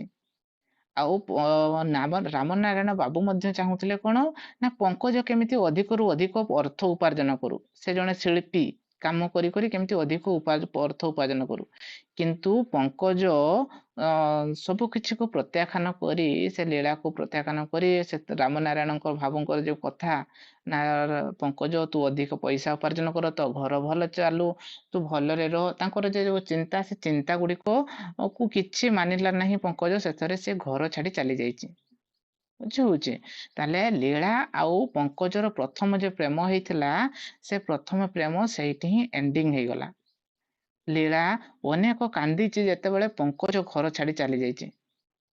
ଶେଷରେ ରାମନାରାୟଣ ବାବୁ କଣ କରିଛନ୍ତି ନା ଲୀଳାକୁ ଅନ୍ୟ ଜଣେ ଯୁବକ, ଯିଏ ସେ ଶ୍ରୀକାନ୍ତ, ଗୋଟେ କ୍ୟାରେକ୍ଟର ଡାକିଲି, ଶ୍ରୀକାନ୍ତ ସହିତ ଲୀଳାକୁ ବିବାହ କରିଦେଲେ। ବୁଝିହେଲା? ତାହେଲେ ପଙ୍କଜ ଗଲା ପରେ ରାମନାରାୟଣ ବାବୁ ଲୀଳାଙ୍କ ସହିତ କାହାକୁ ବିବାହ କରେଇଲେ? ଶ୍ରୀକାନ୍ତକୁ ଲୀଳା ସହିତ ବିବାହ କରେଇଲେ। ଶ୍ରୀକାନ୍ତକୁ ବିବାହ କରେ। ତ ଏଇଠି କଣ ହେଇଛି, ତାହେଲେ ପୁରୁଣା ପ୍ରେମ କିଏ? ତାର ପୁରୁଣା ପ୍ରେମ ହଉଛି ପଙ୍କଜ। ସେ ଚାଲିଗଲା ପରେ ବାଧ୍ୟ, ଛୁଆ ପୁରୁଣା ପ୍ରେମ, ସେ ପ୍ରଥମ ଭଲ ପାଇଥିଲା କାହାକୁ? ପଙ୍କଜକୁ ଭଲ ପାଇଥିଲା। କିନ୍ତୁ ବାହା ହେଲା, ସେ ପଳେଇଗଲା ପରେ ତାଙ୍କୁ ବାପା ବାହା କରିଦେଲେ କାହା ସହିତ? ନା ଶ୍ରୀକାନ୍ତ ସହିତ ବାହା କରେଇଦେଲେ। ବାହା କରେଇଦେଲା ପରେ କଣ ହେଇଛି ଶୁଣିବା ଏଇଠୁ। ନା ଏମିତି ଯେତେବେଳେ କିଛି ବର୍ଷ ବିତି ଯାଇଛି, ତାଙ୍କର ବିବାହ ହେଇଯାଇଛି, ହେଲା ପରେ ଯେତେବେଳେ ହଠାତ୍ ଦେଖା ହେଇଛି ଶ୍ରୀକାନ୍ତ ଆଉ ପଙ୍କଜଙ୍କର ଦେଖା ହେଇଛି। ଦେଖା ହେଲା ପରେ ସେଇଠୁ ଜଣା ପଡିଛି ଯେ ଶ୍ରୀକାନ୍ତ ଆଉ ପଙ୍କଜ ଦି ଜଣ ସାରା ବାଲ୍ୟ ବନ୍ଧୁ। ବୁଝି ହଉଛି? ଏଇ କଥାଟା ଲୀଳା ଜାଣିନଥାଏ। ବୁଝି ହେଲା ନା? ଶ୍ରୀକାନ୍ତ ଆଉ ପଙ୍କଜ ଦୁଇ ଜଣ ବାଲ୍ୟ ବନ୍ଧୁ। କିଛି ବର୍ଷ ପରେ ତାଙ୍କର ଦେଖା ହେଇଛି। 5 ବର୍ଷ ପରେ, ବ୍ୟବଧାନ ପରେ ଦୁହିଁଙ୍କ ମଧ୍ୟରେ ଗୋଟେ ଦେଖା ହେଲା। କିଠି ଦେଖା ହେଲା ସେଇଟା? ନା ସିନେମା ହଲରେ ଦେଖା ହେଇଥିଲା। ଏଇଟା କାହା ସହିତ ଦେଖା ହେଇଥିଲା? ପଙ୍କଜ ଆଉ ଶ୍ରୀକାନ୍ତ ସହିତ ଦେଖା ହେଲା। ଆଉ ଦେଖା ହେଲା ପରେ ସେମାନେ ଦି ଜଣ ପରସ୍ପରକୁ ଚିହ୍ନି ପାରିଲେ। କହିଲେ ତୁମେ ତ ମୋର ବାଲ୍ୟ ବନ୍ଧୁ, ଛୋଟବେଳେ ମୁଁ ତୁମକୁ ଜାଣିଛି। ପରସ୍ପରକୁ ଦେଖା ହେଲା, କିନ୍ତୁ ଲୀଳା ଜାଣିନଥିଲା ଯେ ପଙ୍କଜ ତାର ବାଲ୍ୟ ବନ୍ଧୁ ବୋଲି। ଶ୍ରୀକାନ୍ତ ଅନୁରୋଧ କଲା ପଙ୍କଜକୁ, କହିଲା ଏତେ ଦିନ ପରେ ଦେଖା ହେଇଛି, ମୋର ଛୋଟବେଳର ସାଙ୍ଗ, ସେ ତୁମେ କଣ କରିବ ନା ଆମ ଘରକୁ ଥରେ ତାଙ୍କୁ ଇନଭାଇଟ କରିଛି। କାହାକୁ ଇନଭାଇଟ କରିଛି? ଏଠି ପଙ୍କଜକୁ ଶ୍ରୀକାନ୍ତ ଇନଭାଇଟ କରିଛି। ହଁ, ଭେରି ଗୁଡ। ପଙ୍କଜକୁ ଇନଭାଇଟ କଲା ପରେ ପଙ୍କଜ ତାର ଅନୁରୋଧକୁ ରକ୍ଷା କରି ତାଙ୍କ ଘରକୁ ଆସିଛି। ଯେତେବେଳେ ଘରକୁ ଆସିଛି, ସେତେବେଳେ କଣ ହେଇଥିବ? ସେତେବେଳେ ଶ୍ରୀକାନ୍ତ ଘରେ ନଥିଲା। ମାନେ ତାଙ୍କୁ ଡାକିଛି, କହିଛି ଏତିକି ଦିନରେ ଆସିବୁ। ସେତେବେଳେ କଣ ସେ କାମରେ ଗୋଟେ ବାହାରକୁ ଯାଇଥିଲା। ସେତେବେଳେ ପଙ୍କଜ ଆସି ପହଞ୍ଚି ଯାଇଛି। ଯେତେବେଳେ ଘର ବେଲ ଘଣ୍ଟି ମାରିଛି, ସେତେବେଳେ କିଏ ଦେଖା ହେଇଛି? ସେତେବେଳେ କହିଲ ଦେଖି, କିଏ ଦେଖା ହେଇଛି? ପଙ୍କଜ ଦେଖା ହେଇଛି। ଲୀଳାର ପଙ୍କଜ ସେଇଠି ଭେଟ ହେଇଛି। ତାହେଲେ ଏଇଠି କୋଉ ଭାବ, ଦି ଜଣଙ୍କ ହୃଦୟରେ କୋଉ ଭାବଧାରା, କୋଉ ତାଙ୍କର ହୃଦୟରେ ଥିବା ଯୋଉ ପୁରୁଣା ସବୁ ଚିନ୍ତା, ପୁରୁଣା ସବୁ ଯୋଉ ସ୍ମୃତି, ସବୁ ଗୁଡିକ ଏଇଠି ଏକାଥରେ ଆଖି ଆଗରେ ଭାସି ଯାଇଛି। ହେଲା, ବହୁତ ସୁନ୍ଦର ବର୍ଣ୍ଣନା ତାଙ୍କର ଉପନ୍ୟାସଟି। ତାପରେ କଣ ହେଇଛି ଏଇଠି, ଯେତେବେଳେ ଶ୍ରୀକାନ୍ତ ନଥିଲା, ଦେଖା ହେଲା କାହା ସହିତ? ଲୀଳା ସହିତ ପଙ୍କଜର ଏକାଥରେ ଭେଟ ହେଇଯାଇଛି। ଯେତେବେଳେ କଥାବାର୍ତ୍ତା ହେଇଛନ୍ତି, କଥାବାର୍ତ୍ତା ହେଲା ପରେ ଏଇ ଭିତରେ ସେ ଶ୍ରୀକାନ୍ତ ଆସି ପହଞ୍ଚିଛି। ସବୁ କଥା ଯେତେବେଳେ ପଙ୍କଜ ଖୋଲିକି କହିଛି, ସେ ଭିତରେ ଗୋଟେ କଥା କହିଛି କଣ ନା ପଙ୍କଜ କହିଛି ନା ମୋର ଗୋଟେ ରୋଗ ହେଇଛି। ଶ୍ରୀକାନ୍ତ ନିଜ ଆଡୁ ସ୍ୱୀକୃତି କରି କହିଛି ଯେ ମୋର ଗୋଟେ ରୋଗ, ଦୁରାରୋଗ୍ୟ, ଯୋଉଟା କି ବହୁତ କଷ୍ଟଦାୟକ। କଣ ରୋଗ ଗୋଟେ ସମ୍ପର୍କରେ କହିଛି, ରୋଗାକ୍ରାନ୍ତ ହୋଇ ପଡିଛନ୍ତି। ହେଲା, ଆଉ ଶ୍ରୀକାନ୍ତ କହିଛନ୍ତି କଣ ନା ତୁ ଘରକୁ ଯିବୁ କାହିଁ, ତୁ ଏଇଠି ରହିକି ତୋର ରୋଗର ସମାଧାନ କରିବା, ତୋ ରୋଗ ଭଲ ହେବା ପାଇଁ ତୁ ଏଇଠି ରହ। ତାହେଲେ ତାର ପୁରୁଣା ପ୍ରେମ ପାଖରେ ସେ ରହିବ। ଆଉ ସେଇଠି କେମିତିକା ଏତିକି ଦିନ ରହିଲା ଭିତରେ ତାଙ୍କ ଭିତରେ କଣ ହବ, ସେଇ କଥା ପରବର୍ତ୍ତୀ ସମୟରେ ବର୍ଣ୍ଣନା ହେଇଛି। କଣ ନା ଶ୍ରୀକାନ୍ତ ତାକୁ ଘରକୁ ଆଣି ସେବା କରିବାକୁ ଚାହିଁଛନ୍ତି। ହେଲା, ଲୀଳା କିନ୍ତୁ ମନା କରିଛନ୍ତି। ଲୀଳା ଚାହିଁବ ନା? କୁହ। ଲୀଳା କିନ୍ତୁ ତାଙ୍କୁ ମନା କରିଛନ୍ତି, ନା ନା କିଛି ରଖିବା ଦରକାର ନାହିଁ, ତାକୁ ତୁରନ୍ତ ଘରୁ ବାହାର କର। କାହିଁକିନା ପରବର୍ତ୍ତୀ ସମୟରେ ମୁଁ ଯେତେବେଳେ ତାକୁ ଭଲ ପାଇ ବସିଥିଲି, ସିଏ ମତେ ଛାଡିଦେଇ ଚାଲି ଆସିଥିଲେ। ଏବେ ତାର ରୋଗ ହେଇଛି, ସେ ଆସିଛି ଆମ ଘରକୁ, ସେ ସେବା ଶୁଶ୍ରୂଷା ହେବ। କିନ୍ତୁ ଲୀଳା ମନା କରିଛି, କିନ୍ତୁ ଶ୍ରୀକାନ୍ତ କହିଛି ତୁମେ ଆମ ଘରେ ରହିକି ସେବା ଶୁଶ୍ରୂଷା ହୁଅ ଏବଂ ଭଲ ହେବା ପର୍ଯ୍ୟନ୍ତ ଆମ ଘରେ ରୁହ। ଶ୍ରୀକାନ୍ତ କିନ୍ତୁ ତାକୁ ଆଣିକି ରଖିଛନ୍ତି ଯାହା ବି ହଉ। ପାଖରେ ଥାଇ ପଙ୍କଜ ଚାହିଁଛନ୍ତି ଲୀଳାକୁ ନିଜର କରିବା ପାଇଁ। ସେତେବେଳେ ସେ ଚାହିଁନାହାନ୍ତି ଲୀଳାକୁ ନିଜର କରିବା ପାଇଁ, କିନ୍ତୁ ଏବେ ଯେତେବେଳେ ଘରେ ରହିଲା ସେତେବେଳେ କଣ ନା ପଙ୍କଜ ଲୀଳାକୁ ପାଇବା ପାଇଁ ବା ନିଜର କରିବାକୁ ଚାହିଁଛନ୍ତି। ଲୀଳା କିନ୍ତୁ ପଙ୍କଜର ମୁହଁରେ ଆଘାତ ଦେଇଛି। ମାନେ ଜାଣିତ ଆଘାତ ମାନେ କୋଉ ପ୍ରକାର ଆଘାତ, ଗୋଟେ ଚାପୁଡାଟେ ମାରିକି ଆଘାତ ଦେଇଛି। ପଙ୍କଜ ଦୁଃଖ ମନରେ ଫେରି ଆସିଛି ହେଲା। ସେ ସେତେବେଳେ ପଙ୍କଜ ନିଜ ଦୁଃଖକୁ ମନରେ ଫେରି ଆସିଛି। କିନ୍ତୁ ଲୀଳା ଅନୁତାପ କରିଛି। ଲୀଳା କଣ ଅନୁତାପ କରିଛି ନା ପଙ୍କଜକୁ ସେ ଚୁମ୍ବନ ଦେଇ ନଥିବା ଯୋଗୁଁ ଅନୁତାପ କରିଛି। ସେଟା କୋଉ ଚୁମ୍ବନ ନା ସେ ଚୁମ୍ବନ ହୁଏତ ବଧୂ ଲୀଳାର ହୋଇ ନପାରେ, ପ୍ରିୟା ଲୀଳାର ହୋଇଥାନ୍ତା। ମାନେ ସେ ଯେ ଚୁମ୍ବନ ଟା ସେ କହୁଛି କଣ ନା ମୁଁ ଯେତେବେଳେ ଭଲ ପାଇଥିଲି ସେତେବେଳେ ତ ମୁଁ ଦେଇପାରିଲିନି। ସେତେବେଳେ କଣ ଥିଲା ପଙ୍କଜ ତାର ଏଇଟା ସମ୍ପର୍କଟା ଦେଖ, ଯେତେବେଳେ ସେ ବାହା ହେଇନଥିଲା ସେତେବେଳେ ସେ ପଙ୍କଜକୁ ଭଲ ପାଇଥିଲା।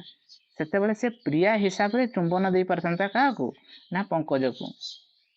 କିନ୍ତୁ ଏବେ ସେ ବଧୂ ହେଲା। କାହାର ବଧୂ ହେଲା ନା ଆମର ଶ୍ରୀକାନ୍ତର ବଧୂ ହେଲା। ସେ ଶ୍ରୀକାନ୍ତର ବଧୂ ହେଇକି ସେ କହୁଛନ୍ତି ସେ ଚୁମ୍ବନ ହୁଏତ ବଧୂ ଲୀଳାର ନ ହୋଇପାରେ, ପ୍ରିୟା ଲୀଳାର ହୋଇଥାନ୍ତା। କିନ୍ତୁ ଏବେ ବଧୂ ସେ ଶ୍ରୀକାନ୍ତର ବଧୂ ହେଇକି ସେ ଚୁମ୍ବନ ଦେବା ପାଇଁ ଚାହିଁଛନ୍ତି, କିନ୍ତୁ ମନ ତାଙ୍କୁ ମନା କରିଛି। କହିଛନ୍ତି ମୁଁ ତ ପ୍ରିୟା ହେଇଥିଲି ଯେତେବେଳେ ଦେଇପାରିଲିନି, ଏବେ ବଧୂ ହେଇକି କଣ ଚୁମ୍ବନ ଦେମି। ଏମିତି ପ୍ରକାର କଥାବସ୍ତୁରେ ଉପନ୍ୟାସର ପରିସମାପ୍ତ ଘଟିଛି। ବହୁତ ସୁନ୍ଦର ଉପନ୍ୟାସଟା, ଗୋଟେ ପ୍ରେମ ଭିତ୍ତିକ ଉପନ୍ୟାସ। ପଢିବ ଥରେ ଥରେ ସବୁ, ବୁଝିହେଲା। ବୁଝିପାରିଲ କି ନାଇଁ ପିଲାମାନେ? ଓକେ, ତାହେଲେ ମୋଟାମୋଟି ଭାବରେ ତାଙ୍କର ବଧୂ ଓ ପ୍ରିୟା ଦିଟା ଗୋଟେ ଉପନ୍ୟାସ ବଧୂ ଓ ପ୍ରିୟା। ସେ ପଢିଲ, ଜାଣିଲ କଥାବସ୍ତୁ କେମିତି ତାଙ୍କ ଭିତରେ ସମ୍ପର୍କ। ବଧୂ ଆଉ ପ୍ରିୟା ସେ ବଧୂ ଭାବରେ ଚୁମ୍ବନ ଦେବା ପାଇଁ ଚାହିଁଛନ୍ତି, କିନ୍ତୁ ସେ ମନରେ ଚିନ୍ତା କରିଛନ୍ତି କଣ ନା ପ୍ରିୟା ଥିଲା ବେଳେ ତ ମତେ ଚୁମ୍ବନ ଦେଇ ପାରିଲେନି, ଏବେ କଣ ଦେଇକିରି ଲାଭ ହବ, ଏବେ ତ ମୁଁ ବଧୂ ହେଇଗଲେଣି। ଏଇ ସବୁ କଥାବସ୍ତୁରୁ ଉପନ୍ୟାସର ସମାପ୍ତି ଘଟିଛି ବଧୂ ଓ ପ୍ରିୟା।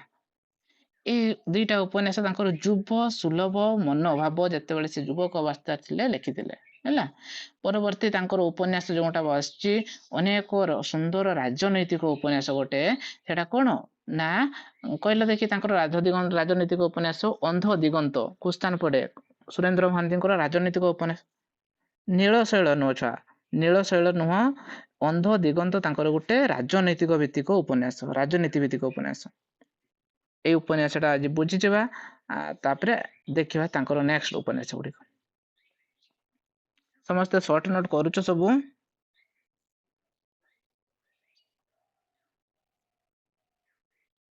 ତୁମମାନଙ୍କୁ ଉପନ୍ୟାସ ସମ୍ପର୍କରେ ଯେମିତି କହିଦିଆ ହଉଛି, ତୁମେ ଉପନ୍ୟାସ ନ ପଢିଲେ ବି ତୁମେ ଏତିକି ଜାଣିଯାଉଛ ଯେ ତାର ଉପନ୍ୟାସର ସବୁ କିଛି ଆନ୍ସର ଦେଇଦବ। ବୁଝି ହଉଛି? କଥାବସ୍ତୁ ଜାଣିବା ଦରକାର। ଉପନ୍ୟାସ କବିତା ସବୁର କଥାବସ୍ତୁ। ସହସ୍ର ଶଯ୍ୟାର ନାୟିକା।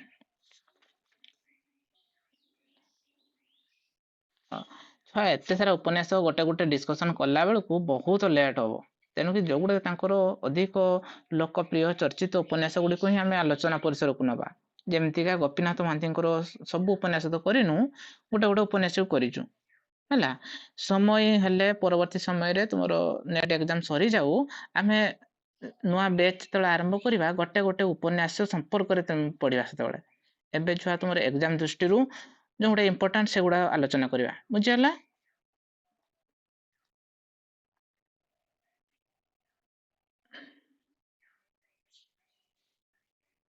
ଓକେ, ଆସ ତାଙ୍କର ରାଜନୈତିକ ଉପନ୍ୟାସ ଅନ୍ଧ ଦିଗନ୍ତ ହେଡଲାଇନ କର। ଚରିତ୍ର ମାନଙ୍କୁ ଆଗ ଲେଖିଥିବ, ତାପରେ ଆମେ ଜାଣିବା ରାଜନୈତିକ ଉପନ୍ୟାସ ଅନ୍ଧ ଦିଗନ୍ତରେ କଣ ଅଛି। ଅନ୍ଧ ଦିଗ ଉପନ୍ୟାସ ଗୋଟେ ଉପନ୍ୟାସ ଯୋଉଥିରେ କି ସେ 8ଟି ପରିଚ୍ଛେଦ ରଖିଛନ୍ତି ହେଲା। ଲେଖ, ଛୋଟ ଛୋଟ ଜିନିଷ ସବୁ ଲେଖ। ଅନ୍ଧ ଦିଗନ୍ତ ଉପନ୍ୟାସରେ 8ଟି ପରିଚ୍ଛେଦ ରହିଛି। କେତୋଟି ପରିଚ୍ଛେଦ ରହିଛି? 8ଟି। 8ଟି ପରିଚ୍ଛେଦରେ ଅନ୍ଧ ଦିଗନ୍ତ ଉପନ୍ୟାସ ସେ ପରିସମାପ୍ତ କରିଛନ୍ତି।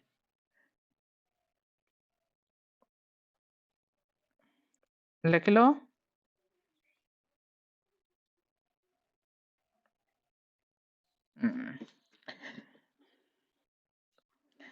ଆମେ ରୋମାଣ୍ଟିକ ଫିଲ୍ମ ପରେ ଏବେ ଗୋଟେ ରାଜନୈତିକ ଫିଲ୍ମ ଦେଖିବା ହେଲା।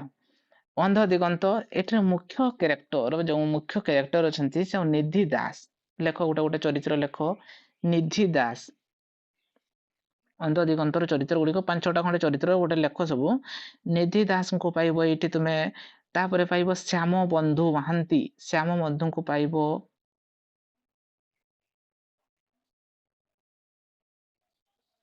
ଲେଖିଲ ଶ୍ୟାମ ବନ୍ଧୁ ମହାନ୍ତିଙ୍କୁ ପାଇବ ନିରଞ୍ଜନକୁ ପାଇବ ବରଜା ଚମ୍ପାର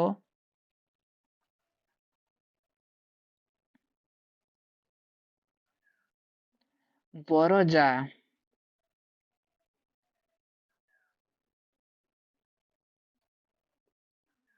ଆଉ ଚମ୍ପାର ବରଜା ଚମ୍ପାର ଏଇମାନଙ୍କର ଚରିତ୍ର ସବୁ ଏଠି ପାଇବ କୋଉଠି ପାଇବ ନା ଆମର ଅନ୍ଧ ଦିଗନ୍ତ ଉପନ୍ୟାସରେ ସୁନ୍ଦର ଉପନ୍ୟାସଟା ଖଣ୍ଡେ ରାଜନୈତିକ ଉପନ୍ୟାସ ଲେଖି ସାରିଲ ସବୁ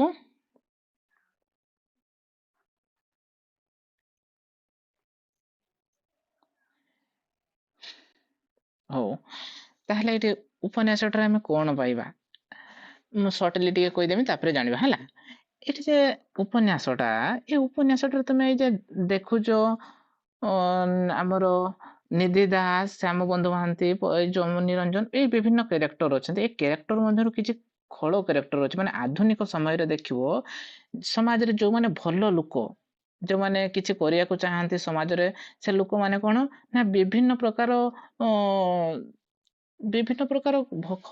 ଖରାପ କାମ କରନ୍ତିନି ତ କିନ୍ତୁ ବିଭିନ୍ନ ପ୍ରକାର ଅସୁବିଧାର ସମ୍ମୁଖୀନ ହେଇ ସେମାନଙ୍କର ଜେଲ ହୁଏ ନହେଲେ ବିଭିନ୍ନ କୋଉଠି ସେମାନେ ଗଣ୍ଡଗୋଳରେ ତାଙ୍କର ମର୍ଡର ହେଇଯାଏ ଠିକ ସେମିତିକା ଯିଏ ଭଲ ଲୋକ ଏ ଉପନ୍ୟାସରେ ଯେ ଭଲ ଲୋକ ସେ ତାଙ୍କର ମୃତ୍ୟୁ ଘଟି ଯାଇଛି ମୃତ୍ୟୁ ଘଟିଲା ପରେ ଯିଏ ସମାଜର ସବୁଠୁ ଖରାପ ଲୋକମାନଙ୍କୁ ଯିଏ ଅତ୍ୟାଚାର କରେ ସିଏ ହିଁ କଣ ହେଇଛି ନା ଉଚ୍ଚ ପଦର ଅଧିକାରୀ ହେଇଛି ହେଲା ଏଇରକମ ଭାବଧାରାକୁ ନେଇକି ଉପନ୍ୟାସଟା ହେଇଛି ଯଦି ଆମେ ଦେଖିବା ଏଇ ଅନ୍ଧ ଦିଗନ୍ତ ଉପନ୍ୟାସରେ ସ୍ଵାଧୀନତା ହାସଲ ପୂର୍ବରୁ ଯେମିତି ଦେଶବାସୀ ମାନଙ୍କର ଯୋଉ ଆଶା ଥିଲା ଅର୍ଥାତ୍ ଯେତେବେଳେ ସ୍ଵାଧୀନ ହୋଇନଥିଲା ଭାରତ ବର୍ଷ ସେତେବେଳେ ଦେଶବାସୀ ମାନଙ୍କର ଯୋଉ ଆଶା ଥିଲା କଣ ଆଶା ଥିଲା ନା ସ୍ଵାଧୀନତା ହେଲା ପରେ ଆମ ଦେଶ କେତେ ଆଗକୁ ଯିବ ଅର୍ଥନୈତିକର ବିକାଶ ଘଟିବ ଜନସାଧାରଣ ବହୁତ ଖୁସିରେ ରହିବେ ସମସ୍ତଙ୍କର ଦୁଃଖ ଦୂର ହବ ଯୋଉ ଆଶାଟା ଥିଲା ସେଇ ଆଶାଟା ଆଶାରେ ହିଁ ରହିଗଲା ସେ ଆଶାଟା ପୂରଣ ହେଲା ନାହିଁ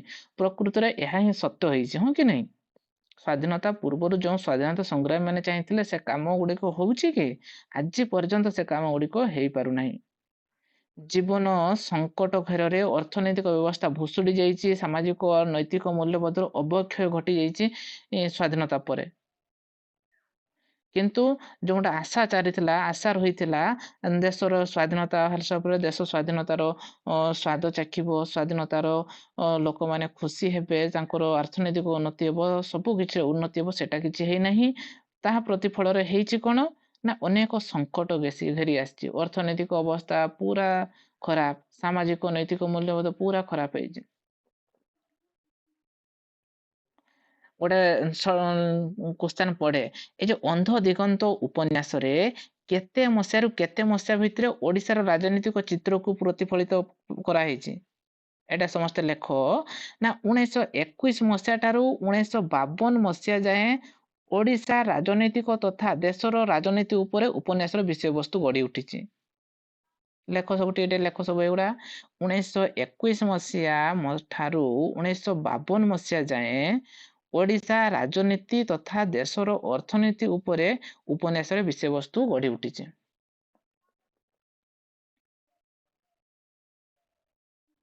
ଲେଖିଲ ସବୁ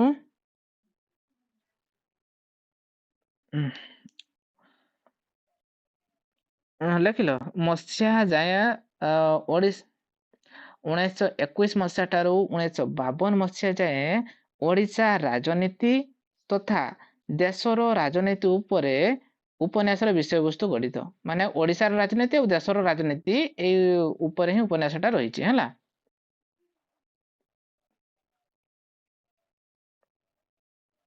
ଲେଖିଲ